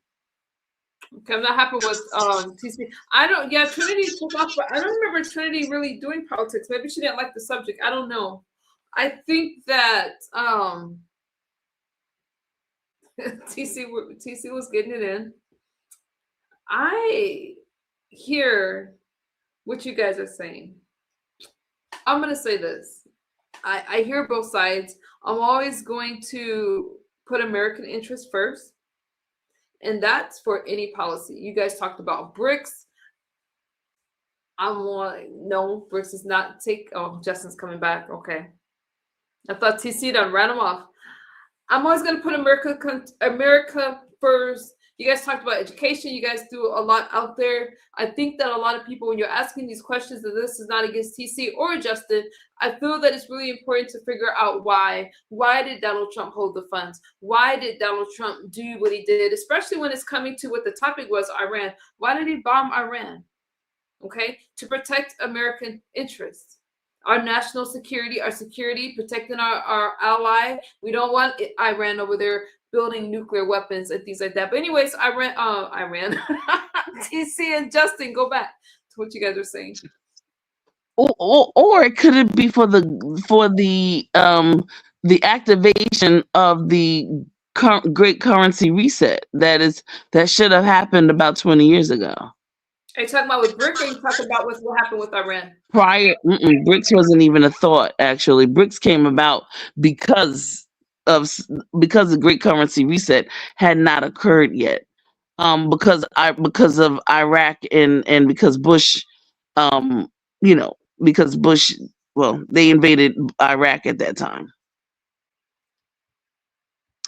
The great, how you been? Hey, what's going on, Aaron? The great currency reset has been in existence, just like Kuwait went through a great currency reset. And we're going through another one. This is probably going to be the best wealth leveraging situation in known to man, at least known to us while we're here. So a lot of people are preparing for it. A lot of folks are not talking about it in MU, but there are a lot of people who are waiting for it. And so, yeah, the great currency. Are we waiting? A lot of people are waiting for. Thank you, 23B Rad. What exactly are we waiting for? We're waiting for a reset so that everything can go digital. So there has to be a reset, which includes, of course, the gold backing.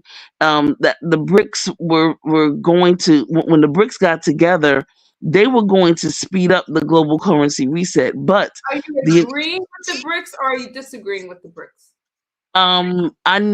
I don't agree or disagree with them. I know why they were the American dollar.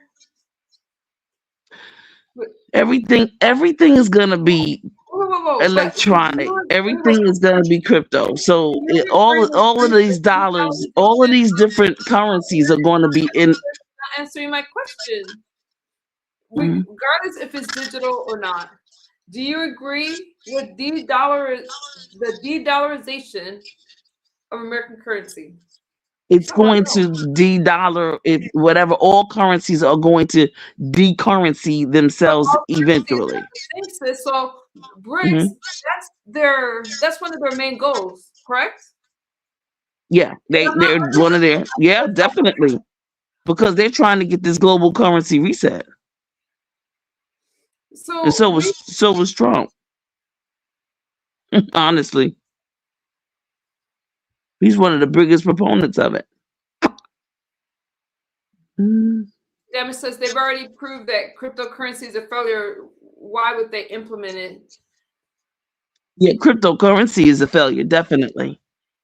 Hmm. The way that they had it, blockchain is the new crypto. Are you for lowering U.S. dominance in politics and other? I'll just start there. Lowering.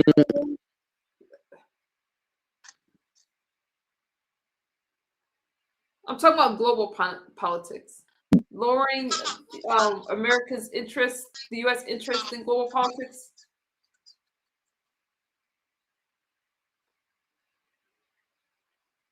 No. Here's the thing. I just think that when When it you comes to misuse BRICS, kind of. no, what I'm saying is that if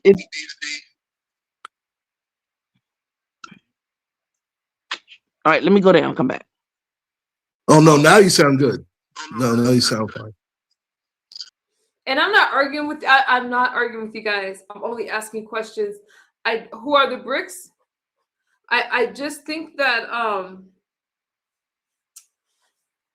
I just think that sometimes we're going along with things that we don't really understand the implications of it.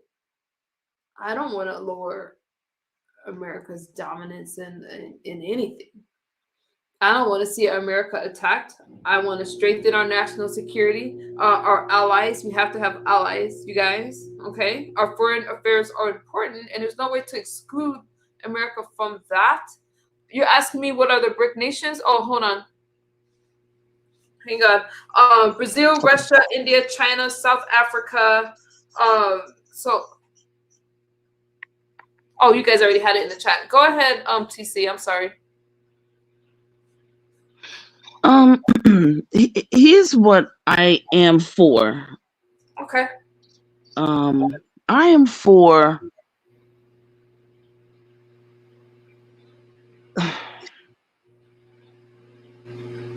and it's gonna sound kind of like cuckoo, but I'm for equality for everyone, and everyone to have access to food, clothing, water, and shelter, and happiness, and without somebody dominating, mismanaging, manipulating, and trying to take over, if you will, take over a person or a group of people or countries so that they can bolster themselves and they can be the only ones to monopolize the situation.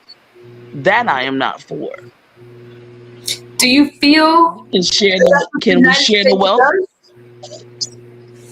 Do you feel that that's what the United States does? And I'm just trying to get understanding. I feel like listen, listen, whoever's in power, they do that. I don't care if it was Africa. I don't care if it was Australia. Man does that because they're greedy guts. I do feel that the globe that we have inherited, that we have been given, is a globe that has abundance, immense abundance. And we can all live and we can all share, but you have greedy guts. And that's my only thing. And I do know that. I'm with you on that. That's all I'll say. Go ahead. I didn't mean to interrupt you. Yeah. If you're going to, say, hey, this group of people, you get 40 acres and a mule, let those people give them their 40 acres and a mule. Or better yet, I want 40 mules in 1 acre, to be perfectly honest. But my whole thing is, that we can have education and free education and healthcare in other countries that are not quote unquote first world or whatever you want to call it, dominant countries, but they can have free medical, better health, better healthcare systems, and free education. And here we are in the United States of America, and we're catering to insurance companies. I'm gonna have to stop you right there on the free medical. The reason why that we are able to do that in Denmark is because we're a relatively small population.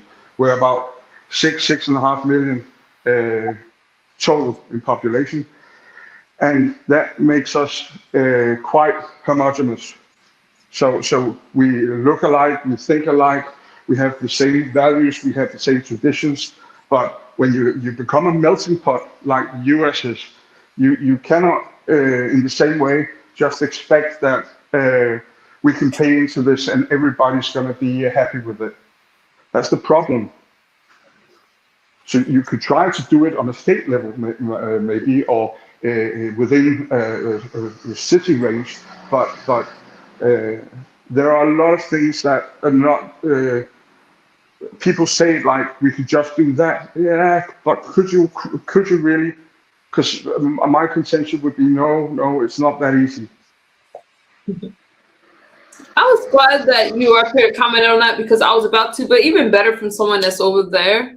Thank you for your Yeah, comment. and I might add, because in the US you have had, let's just say, a relatively large problem with illegal migrants. Because they want a better life. I'm not saying that people. I don't feel that people wanting a better life, but it's the same when people come from Africa or the Middle East in Europe. I try to put a conservative perspective on it, so people could translate it into how much of a problem we would have if it was scalably the same as the US has had. So we have taken about 25,000 refugees in a country that consists of 6.5 million. And with your influx of migration, that would mean that we would have about 200,000 illegal immigrants roaming around in our streets. We couldn't account for. That's a massive scale. That's the translation I made from what you're experiencing to a Danish size scale of what a problem would be. And I know Denmark, pretty much everything about Denmark. And I couldn't imagine Denmark having 200,000 plus people roaming around the streets we couldn't account for. That would be insane. It would tip our social services over to non-existent. It would slow up the hospital, the access to medical facilities. It would shut Denmark down for good. I think you have a good point. That's a good point right there. So when I translate it to that, I can see, whoa, you have a problem.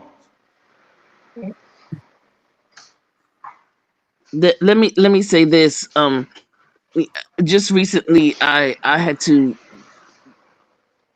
go to North Carolina, and I usually take the train.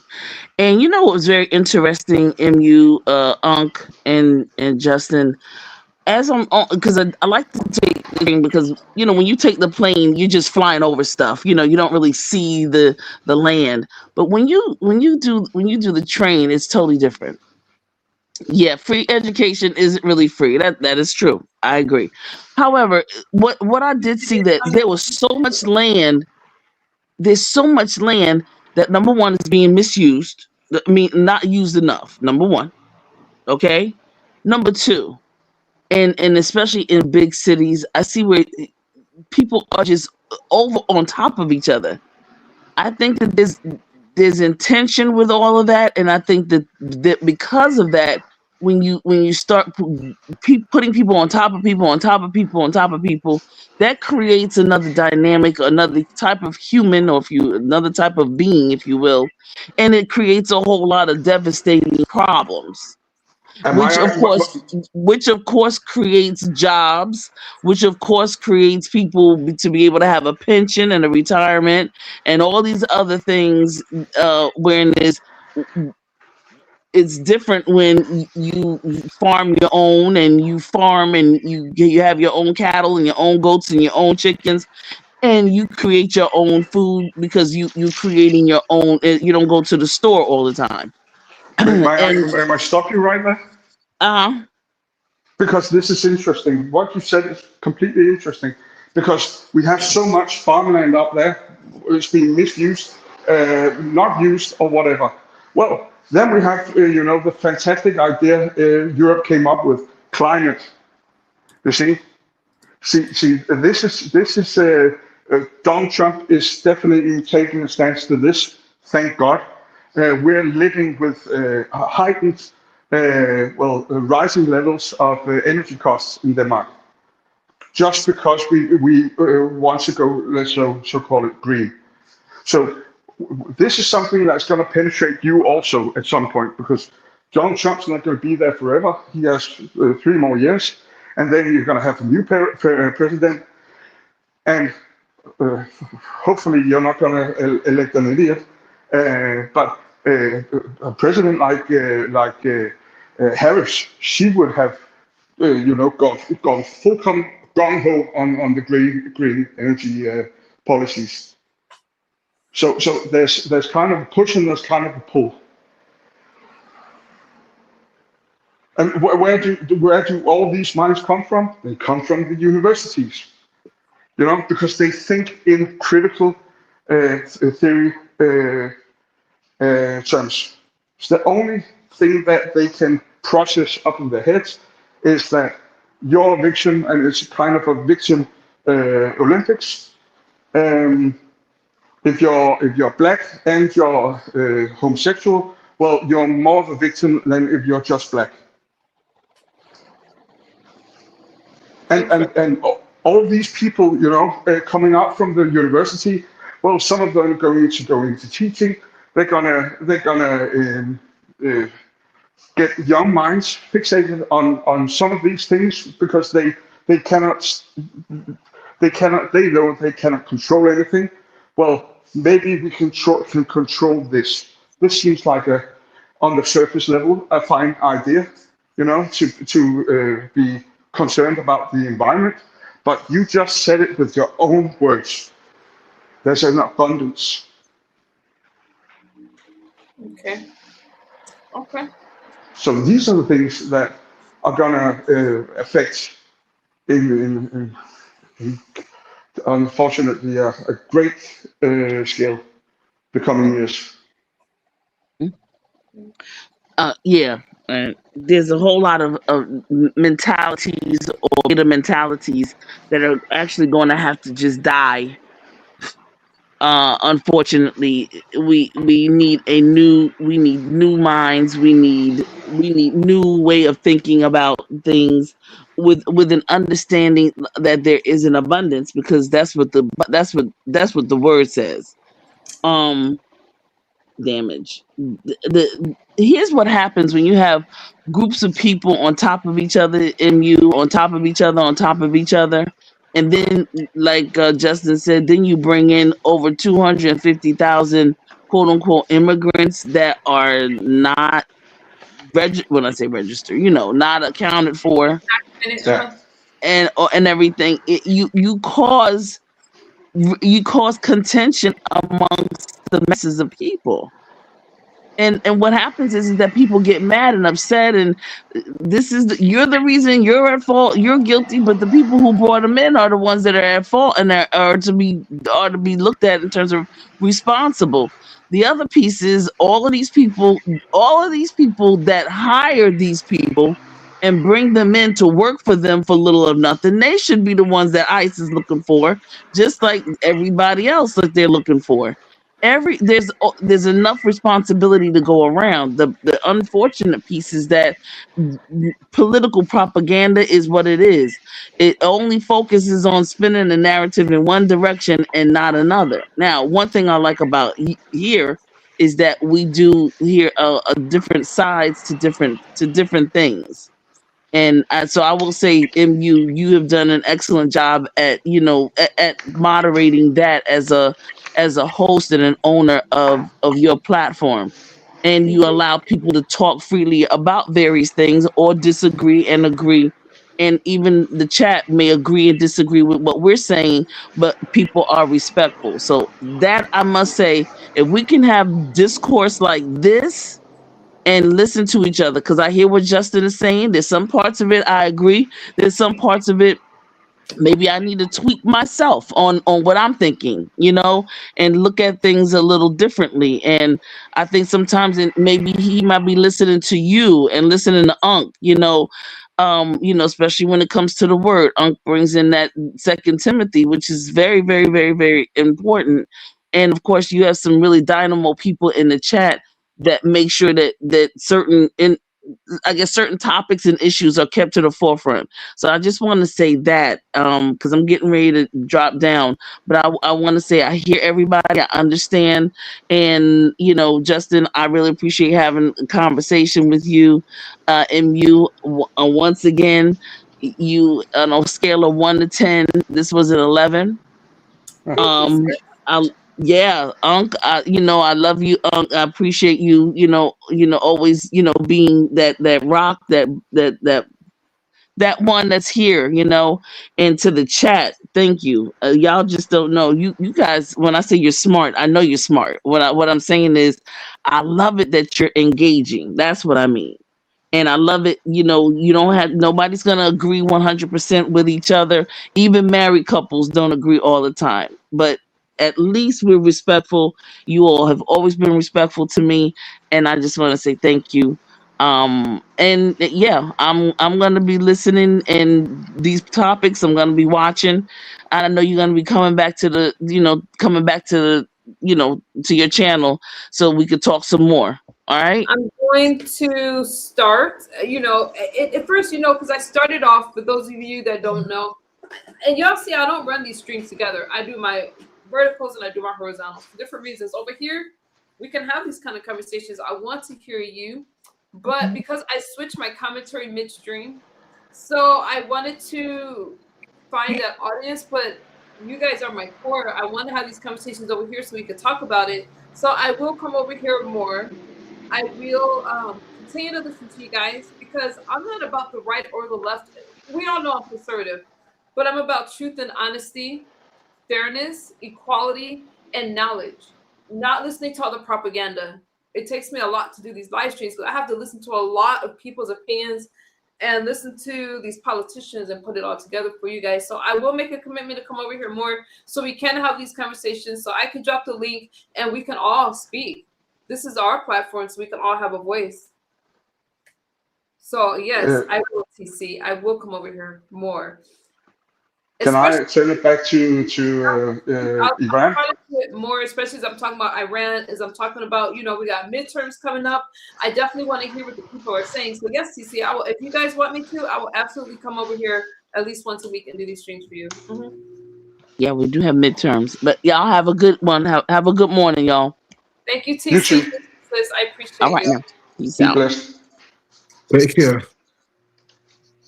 That really I means just wanted. Oh, sorry. that you guys support this commentary. I cannot monetize these kind of streams, so I appreciate you guys for showing up and having a conversation. You don't have to agree with me, and I don't have to agree with you, but when we can be respectful and have a conversation, I just want to say thank you to you guys, because some of the subjects are hard to talk about. I'm still going to be America first.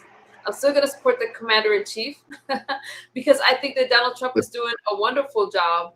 It's not perfect. It's not perfect at all, but he's only been in office for a year. Besides, if it wasn't Donald Trump and it was somebody else in office, I would be speaking about that commander-in-chief. Fair. I would be.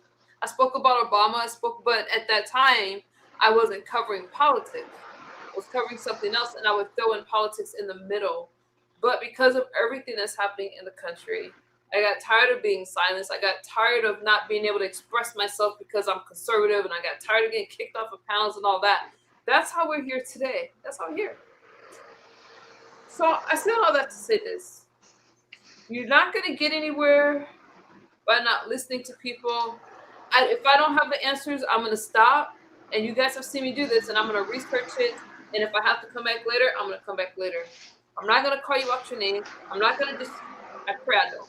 I'm not going to disrespect you. And we'll have a conversation about it. If we can go back to Justin, you said something interesting. What time is it? Okay, I got a few more minutes with you guys, then I'm going to wrap it up. Justin, you said something interesting, all right? So illegal immigrants or immigration over there in Denmark, the economy, you guys can't sustain that. Is that what I heard you say? Well, we're a fairly rich country, but you see that the division between the wealthy and the poor is growing, and in a capitalistic society, it will always do that. But the big problem is the increased cost of energy, and just because we want to virtual signal that look, we're doing something good for the environment, because that's what young people are preoccupied with. This is a problem. This is why I'm glad that Trump actually said no to Vestas, which is a big Danish company with windmills, because politicians have to come to the conclusion at some point that you cannot keep raising the cost on energy, because that's going to make you poorer, and that's not going to do anything good to anyone. Yeah, I understand. I agree with you. Let me welcome. Is that you, sis? Party time, party time. No, Excellent. Oh my. listen, I just got Good morning. I just got access to my account. I'm like, first stop, my sister. Oh, Krista. I love Krista. Krista be trying, you guys. She doesn't do politics and all that stuff. Krista's more like, what did she say when she came up here party time? What was We need that? a party. What? Oh, do that again. Now, do that again, please. What? Party time. Oh, it's party time. I'm sorry, in the middle of politics. I'm sorry. But hey, even they dance a little bit, I'm sure. I'm smooth on my feet, but Dance. that's I another do the story. Donald Trump dance for you guys. Donald No, Trump oh God, no. God, no. You don't want to do it? I think that Donald Trump, y'all, The that Donald Donald Trump dance went viral. I have to do it for you guys. You know what? Maybe I'll create an intro with me doing a Donald Trump dance. That's Donald Trump. It's going viral. It's going to go viral. How's everybody? Everybody doing good? Okay. We're sitting over here just chatting about Iran, and I gave my thoughts on it. Yeah. We're not at war with Iran. The United States has not declared war. But, you know, there's a lot that's going on. So, there's a lot that's going on. What we can all hope about with Iran is that they can quickly revert to the situation they had before 79. They weren't an Islamic force. They weren't funding terrorist groups, cells. It was actually a country where you really wanted to go on holiday.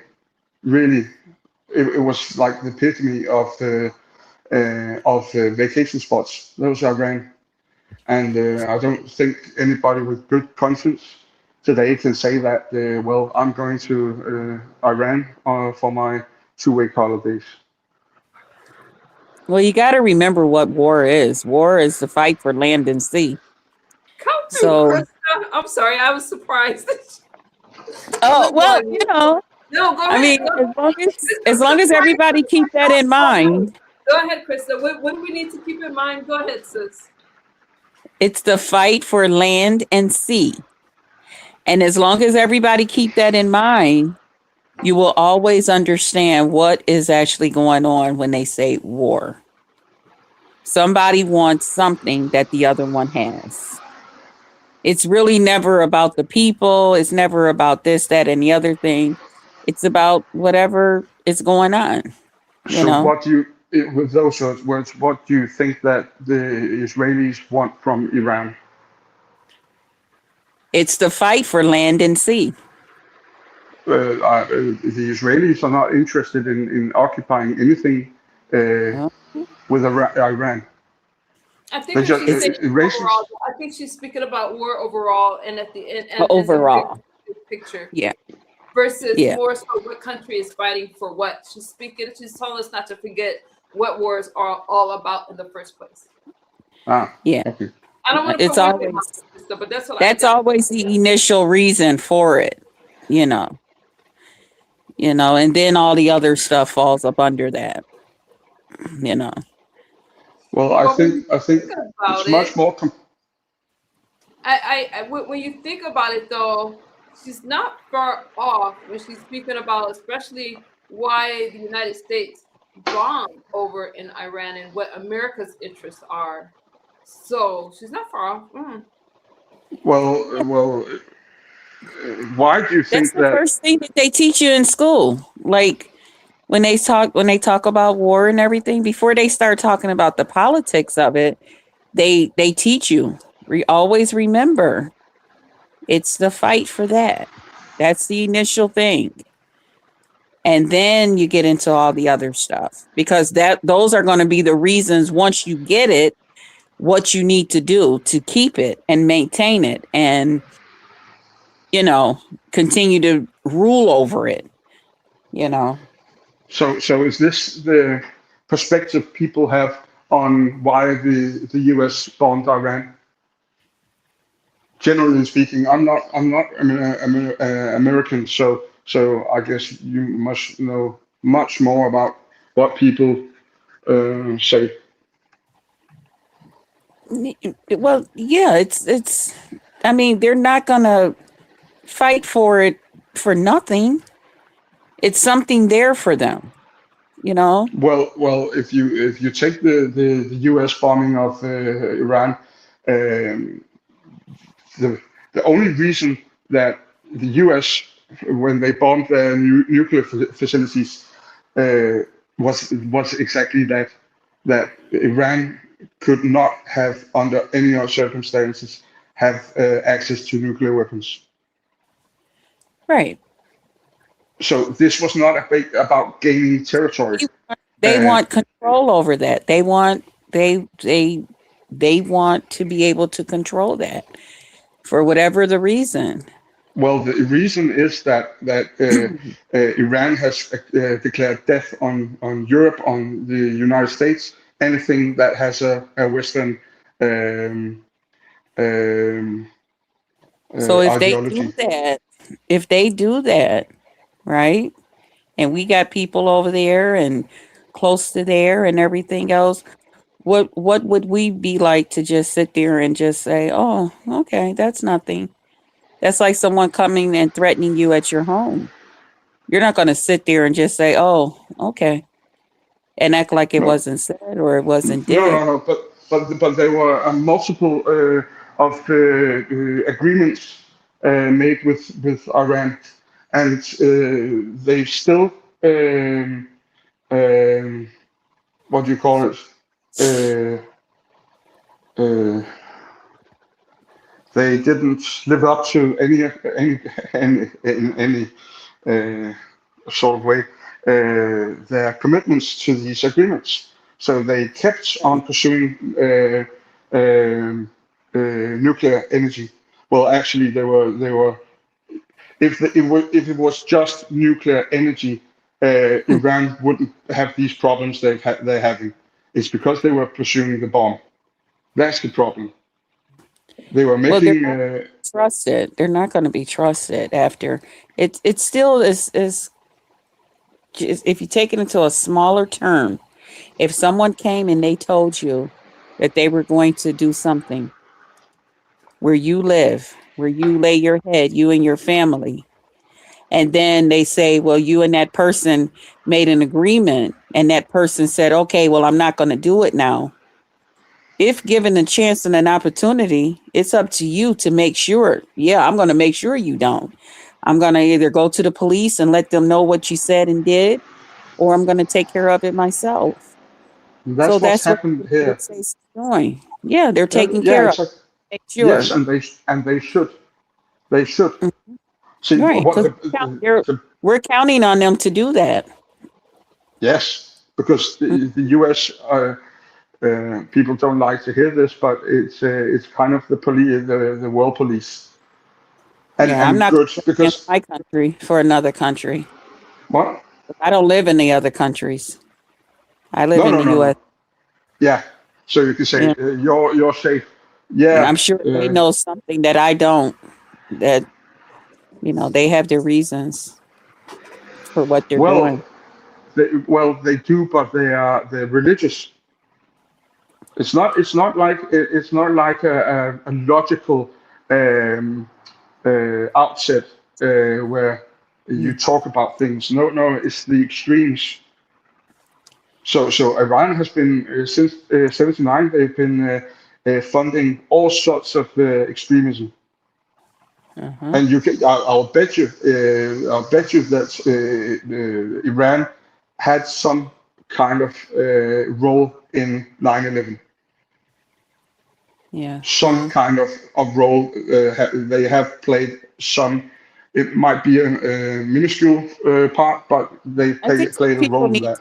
that they understand who they're coming up against when they, when they open their mouths and they do what they do. United Yeah. States, it's not a P in with the K country. You know what I mean? So No, when you sit there I've and never heard that term before. well, I don't want to say the word. It has PUNK. We're not that type of country. A pumpkin. And, Yeah. and when you're dealing with the president that we have, that some take as a joke, yeah, well, the joke is on them because he's not Yeah, a it joke. is. No, He I let agree. them sit there and he let them allow them to think he's off his rocker, but he's far from that. Yeah, I agree. Thank you. Yeah, So I'm very they're pro sitting Trump. Just that they're laughing at him. The joke is on all of them. And then when he shows them that the joke is on them and that they're not going to pull a fast one on the USA, then it's, oh my God, what's going on? The ground is shaking. I bet it is. But that's the reason why I hope that these bombings of Tehran can have a positive impact on the Iranian people. A large swath of Iranians are already, hailing Trump as the supreme leader. I'm not gonna. That was maybe a bad word to use because Khamenei, the previous supreme leader, he got killed. But they are in awe of Trump and in awe of the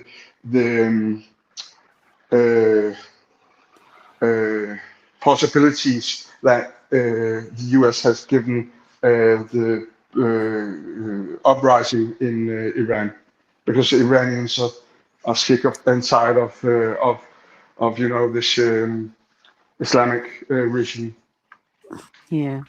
Well, I tell anybody, I may not agree with everything that he does, but I'm not going to openly disagree with him. Just like there were times that I didn't agree with everything my parents did, but I didn't know everything that my parents knew to run that household. So I don't know everything that he knows to run this country. I don't know the secrets that he know. I don't know the stuff that they keep from us because they don't want us all, woo, you know. So I don't know everything that's going on. I play my part. I say a prayer. I trust God, and I keep it moving. You know, that's all I can do. Yeah. But when it comes to other countries, I would never sit there and tell them I'm over here in the USA and I stand with them. No, I don't. I stand with the USA because that's where I live. This is where my family is. This is just like people in their countries do the same. That's where Yeah. their families and stuff is. So they have But every right to stand with their leaders. but this is And like they you do. have to They weigh up. absolutely do. And that's what we're forgetting. Those countries are for their best interest. And it's important that we are for ours. Exactly. And we'll work out Well, all the rest of it in amongst ourselves. It's nobody else's business. But when it comes to them and them, no, I'm standing with my country yeah. because this is where my family and my people and the people I love and care about, this is where they are. But when you make such a distinction and come to terms with it like that, you have to weigh out one culture, one ideology over another. There's a hierarchy. There's a hierarchy in everything. But you're saying your culture, your home front is the best, and I will agree. Well, I Where mean, look at it's my family, my nieces, my sisters, my brothers, my dad's wife, and your you way of know, life.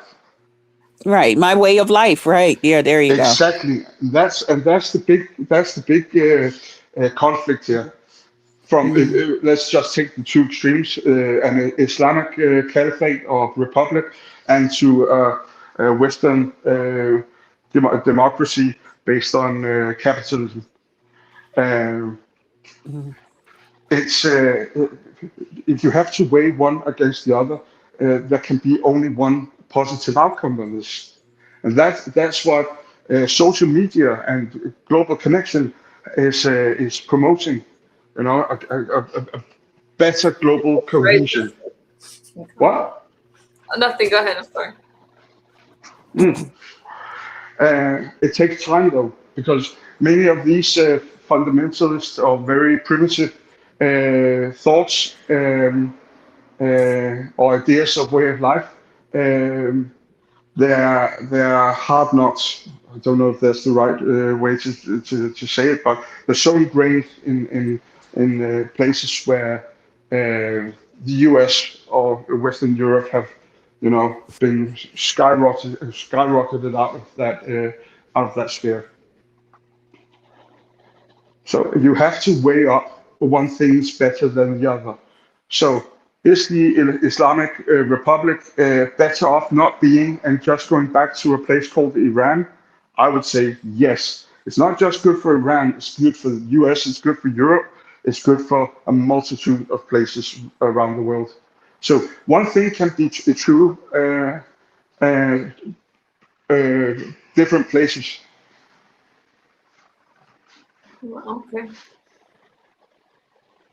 Well, So this is your America first. I mean, yes, this and is this is definitely one of those times where I can't believe that I had to quote Trump, but that is Go ahead. oh my God. Let me put you. Hold Oh, on. no, Go no. ahead. Go. You will not Go hear ahead. me say that. Oh, you see, I knew that was coming. I will not do this again, ladies and gentlemen. oh. That will not that was he couldn't wait to do that finally. But we definitely have to protect our interests. There's no doubt about that, as I mentioned earlier.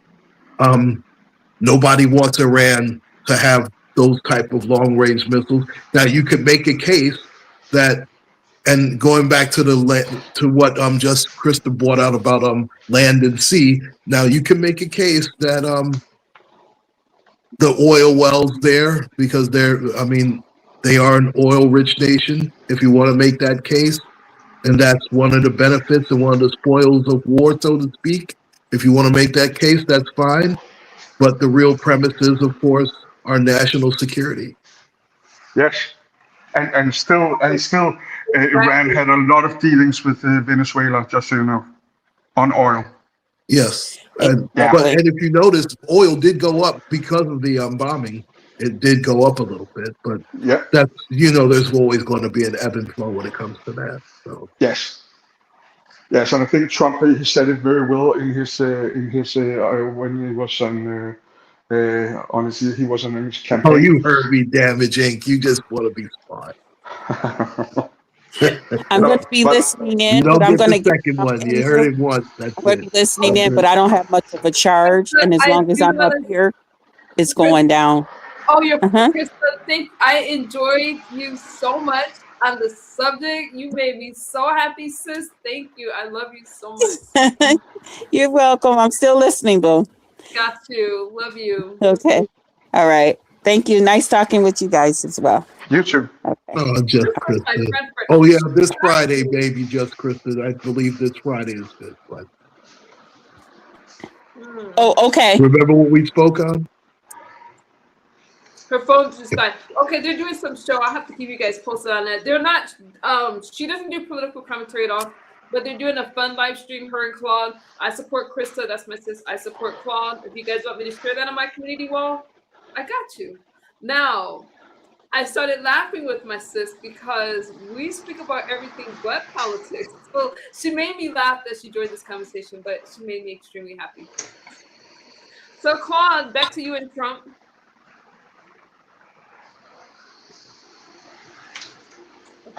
He's not going to do it now. I said what I said. That's it. Okay.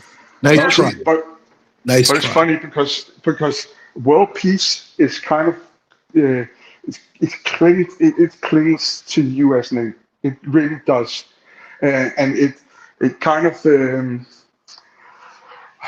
when you're that what do you call it, that much out in the world deciding things, it kind of puts you on the hook. But Trump, I think Trump is doing this fairly excellently, actually, because he could have been much rougher.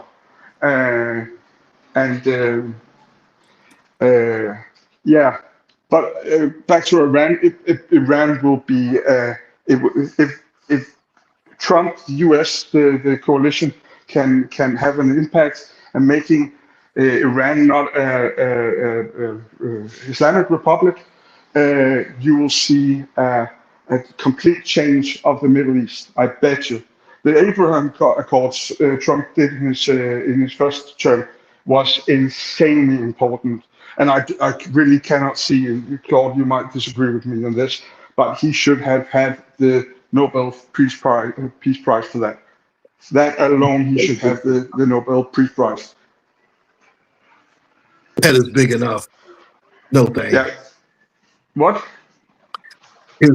His head and ego is big enough. No. Absolutely. Well, I don't think that he can add to his ego. We know his ego is he's a grandiose narcissist, but I've said it before. I only think he is that in his acting role as president. I agree with that. Bush had no business going to Afghanistan. He lied about the fact of the weapons of mass destruction. Both father and son. Please don't get me started on the Bush. And it was and Colin Powell standing there in the under the United Summit, expressing the exact same thing. You know, that was horrible. Obama shouldn't have got one either. Fine. No. That was just neither one. That was just for him winning the election. Nothing more than the first black president in U.S. history. That was why he actually got it. No other reason. I think that was a slap in the face to black people. More than it was actually. It was. The currency reset would be the mark of the beast. That's a scary thought. I don't even want to think about a currency reset and trying to make the. I don't want to think about it. And you got to look at the nations that's a part of BRICS. They're definitely not putting American interests first. So for anyone to praise BRICS and what they're doing, I feel that that's a very anti-American thought. Am I wrong, you guys? You guys disagree with me? That's a whole. I could do a whole stream about BRICS, breaking it down, their policies, the countries. I could do it. That's a whole live stream. Well, that is two separate issues here, because one is, do I support it? That would be a hard no. The other thing is it understandable? Yes, it's understandable. I can agree with you. I understand it. Do I support it? Absolutely not. Do I understand No. it?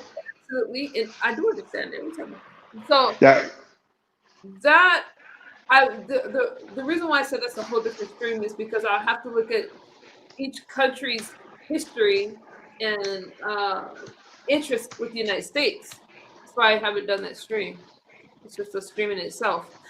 What I would do, like I normally do, is run a vertical and play a video for you guys, breaking it down, because I don't want to. Well, I don't need the. I can just put information out there. But will I have a conversation about BRICS and all that? That live stream would go so long. I don't think I'm going to do that. But go ahead, you guys. We know China. I can talk about China all day. Yeah. Y'all don't want to hear me talk about China. You darn sure don't want to hear my thoughts about Iran. You don't want me to talk about. I just But Brazil feel. would be the wild card. I think that would be a wild card. What would be a wild card? I think Brazil would be a wild card. Brazil would. Yeah, agree. because they float pretty much well under the radar. Neither do I, Scott. There's no way I could ever support anything like that. Anything that goes against American interests, our interest in global policies. There's no way, and I really don't see how anyone could be. Damage says it's a dangerous issue. Y'all make me want to do these streams with you guys more often.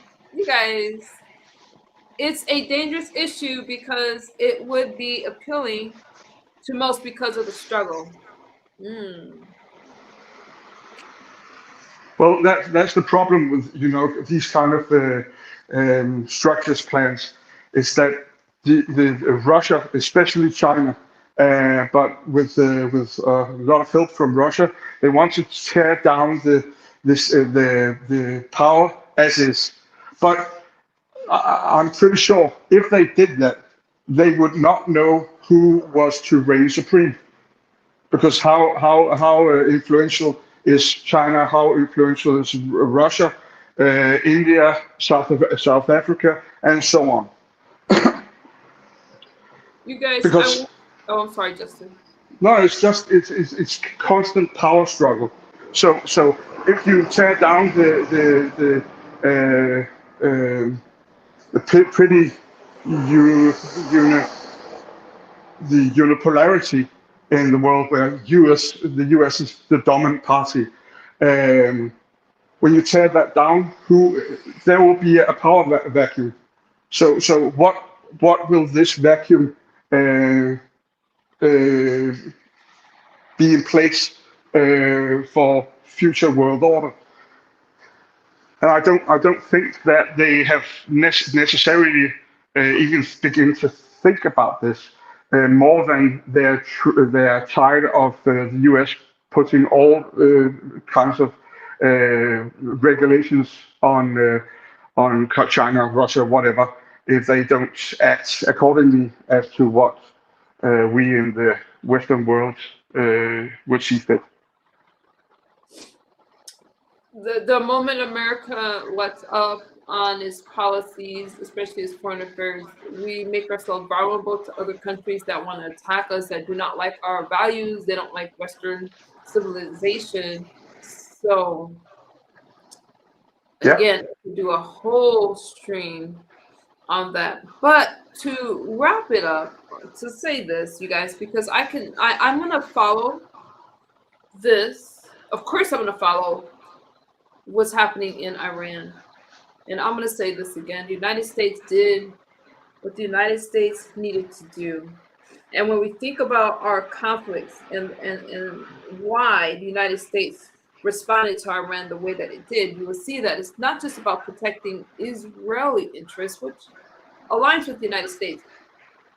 It's protecting American interests, protecting America. We do not It's want to. I'm sorry, Justin. no, it's completely America first. That policy. It's got very little to do with Israel. Israel just a part People, of it.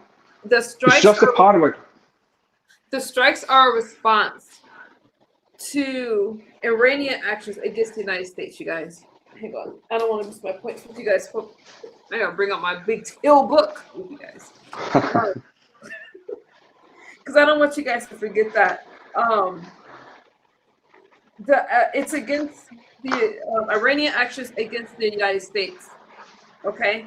Military installations of Iran, Kuwait, and Qatar, and protecting regional allies. Those are American interests. And the United States, the Trump administration has been trying to negotiate with Iran. We do not want them to have long-range missiles. We don't want them to have nuclear weapons. They will not get rid of their facilities. They will not agree. The United States have tried sanctions and negotiations, and they just do not, they don't care. They don't care. And it's a threat to the United States. So I'm hoping that Donald Trump, you guys remember what I played from Ben Shapiro earlier? If not, let me wrap it up. I'm hoping for negotiations to bring peace, but also Donald Trump can't back down. He's got to stand strong. He's got to stand strong. That would be a threat to the United States if this were to happen and continue with what Iran wants to do. This is definitely. Did that make sense to what did you guys understand what I was saying? Was that kind of like? But I don't see him backing down. I don't see him backing down at all.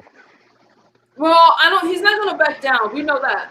But it's what's going to take place with these negotiations. That's going to matter. And Iran has already responded. Donald Trump issued a response saying that if Iran does not take away, because Iran spoke about retaliation, that's their response to the United States. So I'm wondering how is Donald Trump? Donald Trump has already issued a warning telling Iran to back down and don't plan on retaliating. What's done is done. Try seeing a little bit like Greenland. I told you that the U.S. had large investments in Greenland, and Trump being Trump, we want to own Greenland. I know what he means. People who have a different, let's see, policy want to lay it out differently. So Trump is just a big bad bully. But no, he has the Americans have made huge investments and have multiple bases in Greenland, and they are just pursuing their interests, their national security interests. And this is the same thing. So we have politicians here who grandstand, virtue signal. We don't want this because we are, and knowing very well that we're not able to protect our own borders. It's the same thing you see in other places in the world. So what you can hope for is the most fundamentalist Iranian politicians set aside, either by them losing in war or the people setting them aside, and Iran reversing to a state it was in before 1979. That would be optimal. I think it's possible because we've seen the protests and the horrors most of the West have seen from these protests and the sheer killing of protesters. And it's kind of fun to compare the killings of protesters in Iran to the U.S. In Minneapolis, where sorry, I'm saying it out loud now. So 2 idiots were killed. Yeah, So we can hope that what Donald Trump is doing, the U.S. is doing, and maybe squeezing a little bit more, so we get a neutral, well-functioning Iran in the future. Because then you won't have threats of nuclear strikes or funding to terrorist organizations. You won't have that because people generally in Iran won't take that. They won't accept that. Okay. Well, Claude is passing out on me. So I'm right here. it's good. I would definitely follow this. I will open up the great debate. I will open up. I'll have another conversation to where you guys can join me. You guys know me. I love just throwing information out there and you guys running with it. But I always appreciate a healthy conversation. You guys said a lot that I really need to digest. Claude held it down for the longest.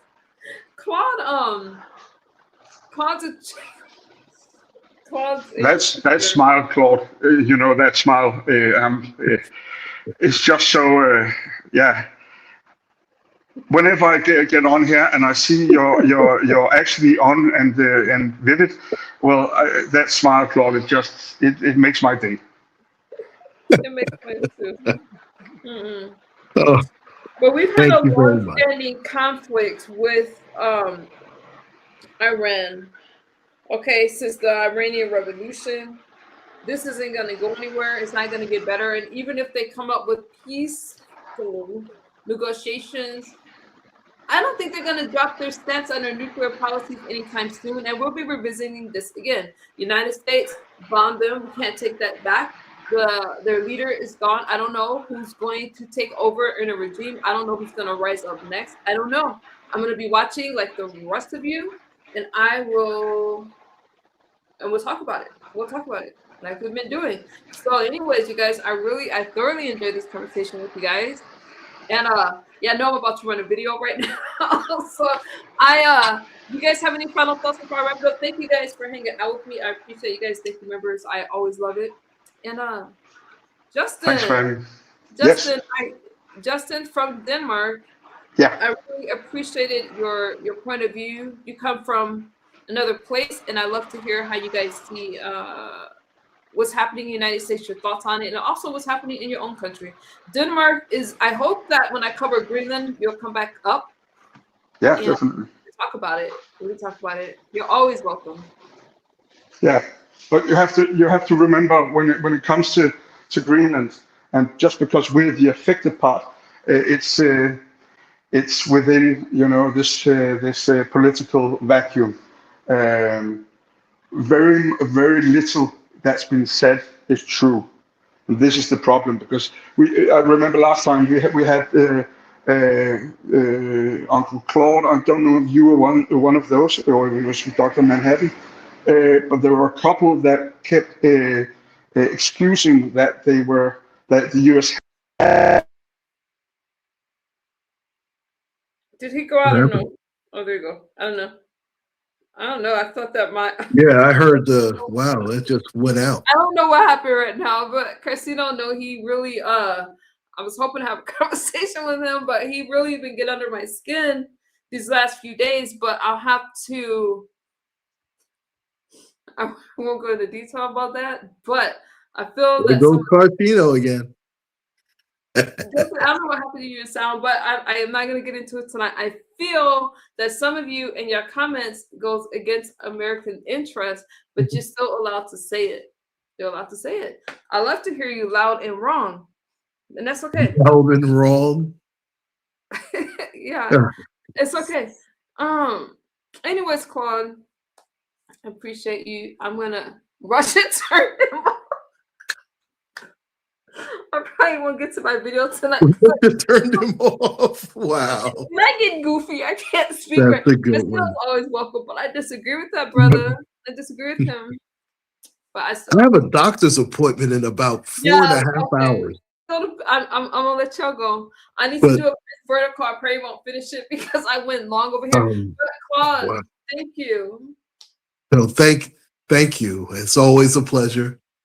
And I think we agreed 95% of the time today. And it's very scary. I can't promise this every single time, but it was quite refreshing. I will say that. It was refreshing, and I'm gonna keep playing it again and again and again. I'm gonna make a sound bite of it. Oh my God, no. No, I know which one you're going to make a sound bite out of. It's fine. I'm glad you like our background.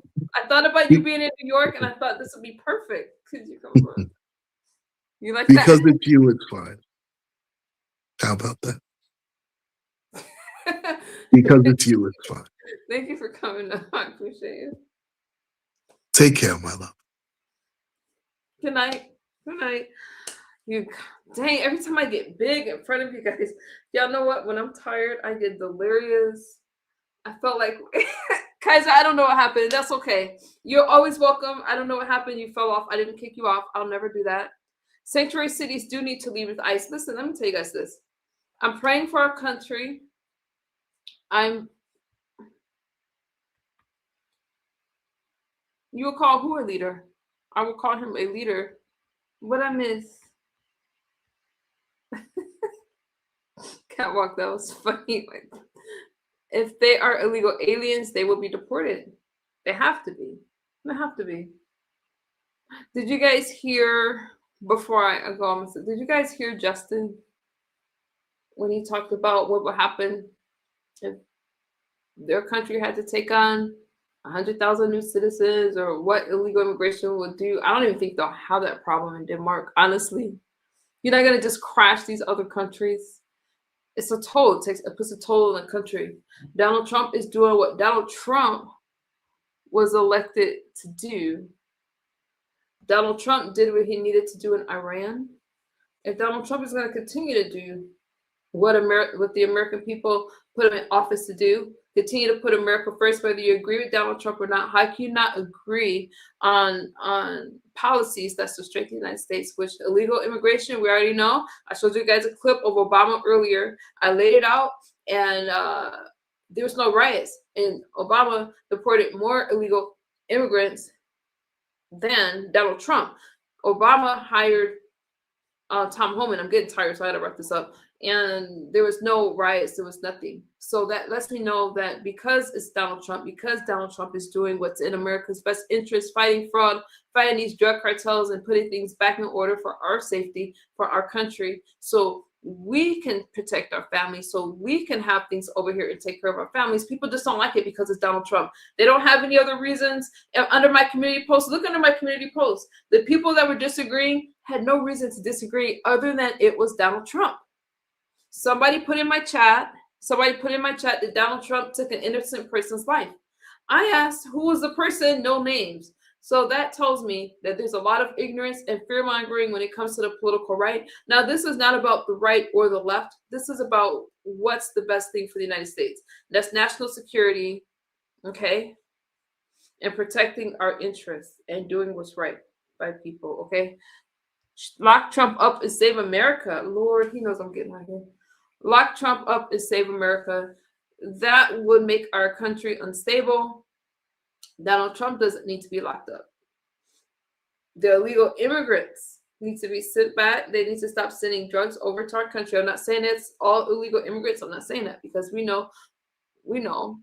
But if you enter this country illegally, you have broken the law. Why does he need to be locked up for that? Why does he need to be locked up for that? I'm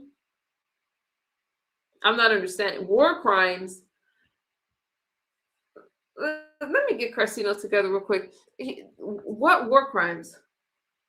There are no war crimes. And we're not at war with Iran. So, I don't know if you're just confused, or if the left propaganda has just gotten to you and you don't know what else to say. But Donald Trump doesn't need to be locked up for any war crime. I could think of a lot of other things that you might have said, but war crimes, all charges were dropped. He hasn't been charged with war crimes, though, on Trump. Donald Trump conservatives, go out there and vote. Midterm elections are so important. Go out there and vote. Continue to spread the truth. Continue to. Oh, Justin's back. Okay, Justin, wrap it up. Continue to. You want to turn off your camera? I'll bring you up. Okay, wait.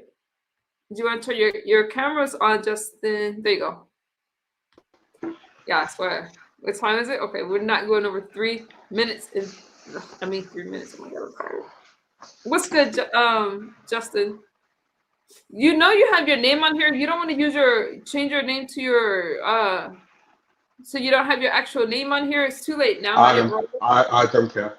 It makes no difference to me. Okay, well, you're not here, so you. Did you have any thoughts you wanted to end with before I run out of here? No. I think that I like the discussion.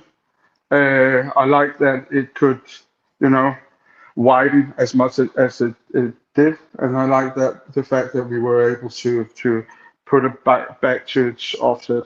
So yeah, I enjoy talking to you, Miss Yu. You guys have listened to me for 3 hours. I did not mean to bore y'all tonight, but I wanted to talk about this a while ago when it happened on the 28th.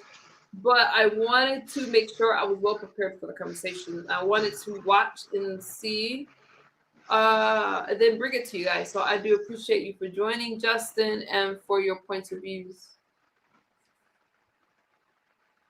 Of course.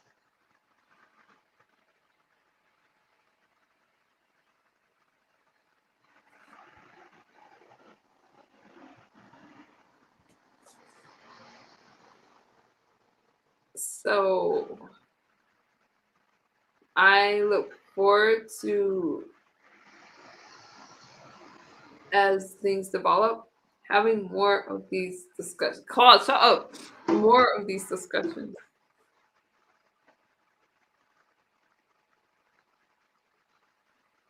Yeah, it could be interesting, to get somebody in Iran, in China, in Russia, someone with a level head. Could be interesting to get their perspectives also. Yeah, don't think it's something you should necessarily aim for, but if it appears as a possibility, I would definitely try to pull that in also, because what you're talking about is US first, and that makes a lot of sense. But the US is not in a vacuum, so it has a tremendous effect on the rest of the world, which was in part the reason why I began these discussions at all, because you're very interesting for someone like me that has similar culture, but in a different part of the world. So yeah, I'm loving this. Thank you, Justin. Well, I'm going to run. I appreciate you for coming up because I wondered what happened to you. And I will, because I need to run a video real quick before I go to bed. I won't get to all of them. I'll just do one tonight. But I appreciate you for coming up. I'm about to hit a vertical, and then I'm going to call it a night. Thank you. I appreciate you. Yeah, sleep well. We'll see you. Bye-bye. Later. Bye-bye. All right, you guys. Thanks for hanging out with me. I appreciate you guys. I'm gonna play something right now that's like the latest of what happened. Hopefully I'll get to it because it's like later. And I'll talk to you guys later. Give me about 5 minutes and I'm gonna run it for you, okay? Bye-bye.